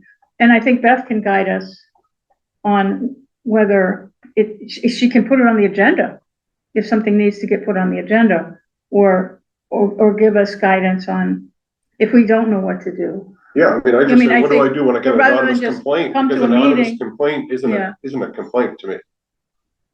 If someone's not willing. All right, then, I mean, maybe not. Right, I mean, that's up to you to decide. That's the way I look at But it. if you don't want to share it, then don't. It's a private conversation you had, and you just eat it. But but if it's something that you think is concerning and that you don't understand something, but it sounds serious to you, I think bring it up to Beth, and I think Beth has a lot of knowledge about what's going on around here, and I think she could guide you. And you're not into open meeting law with her, and you're getting some kind of feedback. And then she can also take feedback from you, like, she can ask you, do you want this on an agenda? Because we can go to Beth and say, we really want something on the agenda. But you get out, there's no trouble by talking to Beth. I remember, Brett, the way I understand it now, that I don't know if I fully understood at the time, was I think it was more on the edge of open meeting law, in the sense of like the deliberative or non-deliberative with new information, and whether like the timing or how, that's my interpretation. Yeah. But basically, there's a truck blocking the road. And I don't even know right now, right? Because it's a project in an active hearing. Oh, a project that had a truck. The truck belonged to the project. A truck was blocking the road. Maybe this would even be worth, so it's about a project that we're currently hearing now. So in the spirit of not being deliberative. I would ask Beth. Well, I guess maybe the next time. We should talk about it. Well, you can't talk about it maybe during when it's on the agenda. Or ask Beth. Or ask Beth before the next meeting. At the end of the day, I was just like, I don't even know if this person called me because I'm in construction. It wasn't me. Like, I don't know why this person called. Okay. So yeah. It's over with. Yeah. I basically just said I couldn't talk about it, and that was it. Yeah. So I think that's the goal of this, right? And I think it's always good and healthy for us. I just had one more thing. Yeah. I mean, transparency and ethics really get my goat. So I think another thing that's really important to us is understanding the conflict of interest law. I'm sorry. Understanding the conflict of interest law. I think that all falls into this conversation. I don't think I'm venturing outside of it. But I mean, we all took the conflict of interest training, right? Right. And I mean, making sure if we need to take it again, take it again. When I took my class, I took it like last October, I think. When you're in the middle of taking the class, or at the end, before you log out, you have an opportunity to download a transcript. And I did that. You might miss it if you log out, and you can't go back and get it after you're out of the training. But I downloaded it, which is it's really just almost a guidebook is what it was. It wasn't like a boring transcript. It's really got table of contents, and explains in English, layperson type language. I emailed it to Beth over the weekend. So, I mean, I think she could probably send it to everybody, which I think is a good thing to go over some of the things that we might not, because the conflict of interest training is pretty, got a lot of stuff in there, and you can really run into trouble, or you might not remember things. But when we have questions, and we're not sure about something, we can look at that guidebook. And also regarding conflict of interest, the Ethics Commission wants to hear from people before they screw up. So we can call them and ask questions. Say, gee, I don't know if what I'm looking at is, what I need to do a disclosure, or can I do this? Do I need to recuse? Do I need to do this? We can call the Ethics Commission, and they will call us back and talk to us. And I called them when I got elected. I said, okay, what do I need to know? Because I already knew that, and they were on the phone with me for like half an hour, going over all the pitfalls and the things that because of what I do in my life, what the things that I need to be concerned about, and how, and some of the things that generally is different about the planning board. And I was like really thrilled, and it's like, thank you. I'm glad I called to get really good information. So I think that I just think it's a good idea for everybody to, if you have we questions, understand these things, and not just make assumptions. Yeah, and I've called them too. And they don't want to hear from you after you screw up. They want to hear, because then you're confessing to crimes. So you want to call them before you screw up and say, I got this thing coming up, or I'm involved with this, and I don't know if I'm, what do I have to do? And they'll say, if you need to fill out a disclosure, they'll tell you exactly which disclosure form. And if you don't, they'll say, no, you don't need to do that. Or they'll say, you need to recuse. They'll give you this advice and they're very friendly about it. Yeah, They're they're very nice. helpful. Yeah, they are. They tell you things you weren't expecting. That's happened to me every time. So, I mean, I don't know, that's just mine. No, Thank you, they are, Cynthia. because I've called the ethics No, I have to.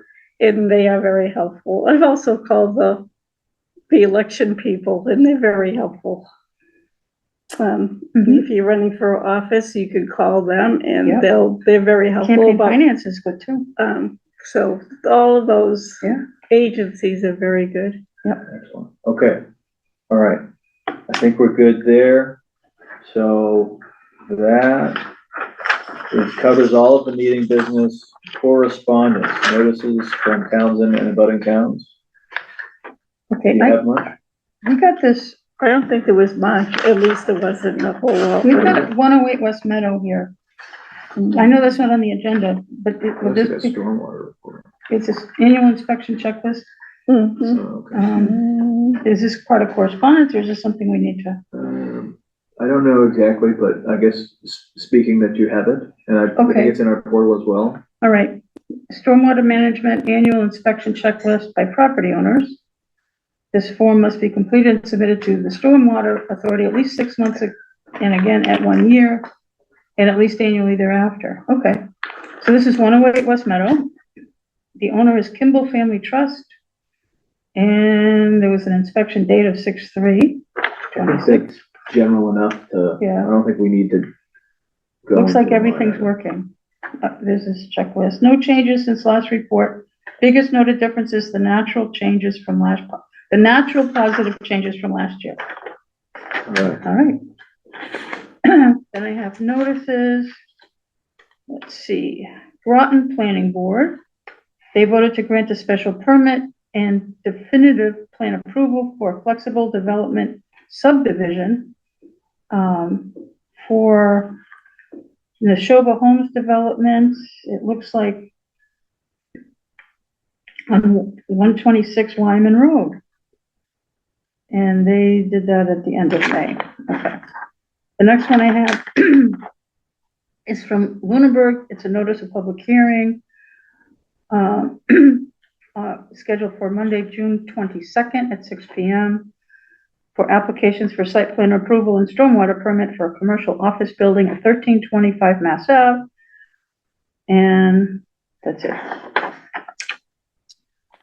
Town of Shirley, ZBA, they are having a public hearing on Monday, July 13th for, let's see, 7 p.m. Let's see, July 13th, Town Office Building. And it's by Timothy Coughlin, 712 Old Union Turnpike.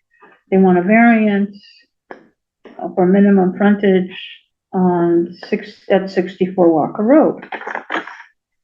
Notice of decision from the town of Lunenburg, 149 State Street, where'd I get that? Summer Street, site plan approval with conditions for 5 Hunt Road.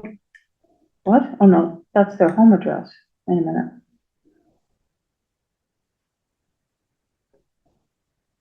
That doesn't make sense. I got the applicant, it says an address in a different town. There could be, there might be developing somewhere. Site plan approval for storage, display, and sale of 12 motor vehicles. I remember reading a notice about this for their meeting, but it doesn't say where. So I think the site plan approval was on It's Summer getting Street. late. It's getting late. And they live You're in right. Westford. You're right. Yeah. I read this. It's 149 Summer Street, and I guess they're selling cars. All right. So notice of decision, 60 Cross Road. I got the address right that time. 60 Cross Road, and stormwater permit for 4 residential lots, and a single-family home on 30 Pine Grove Road, a single-family home at 64 Cross, and duplex at 68 Cross, and in addition to a dwelling at 60 Cross. That's stormwater permit approval with conditions. And then we have 222 West Townsend Road in Lunenburg. Stormwater permit approval with conditions for 4 residential lots. Okay. Town of Ashby, notice of public hearing from the ZBA on June 16th at 7 PM, Ashby Town Hall, for a special permit for additional antennas on the cell tower on 603 Fitchburg State Road by SBA Communications. Lunenburg again, notice of decision, 0 Reservoir Road stormwater permit approval. Right, yeah. Planning Board public hearing on June 8th, tonight, for stormwater permit application to upgrade existing Unitil electrical substation through the construction of a new facility immediately adjacent to the current one. Yeah.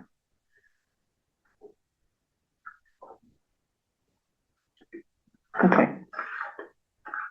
But 934 Mass Ave. Okay. All right, and then one more for, another one for Lunenburg. Public hearing again tonight to stormwater permit and site plan approval for redevelopment of the Subaru building at 757 Chase Road. And Pepperell, notice of decision received May 26th. Special permit for the purpose of using an existing space in the residence as a home office to see clients for one-to-one energy healing work, as well as hold monthly wellness-related events such as meditations and group energy healing for 10 to 15 people. And that's at 57 to 59 Park Street in Pepperell. And that's it. Thank you. I'd like to entertain a motion to adjourn. I'll make a motion to adjourn at 9:39. Second. All right, roll call vote. Cindy King, yes. Carol Hoff says yes. Brett King, yes. Robert Theron, yes. Andrew Shepherd, I'm gonna say no, but it'll pass anyways. Yeah. Just for the heck of it. So Just for the heck of it. thank you, everybody.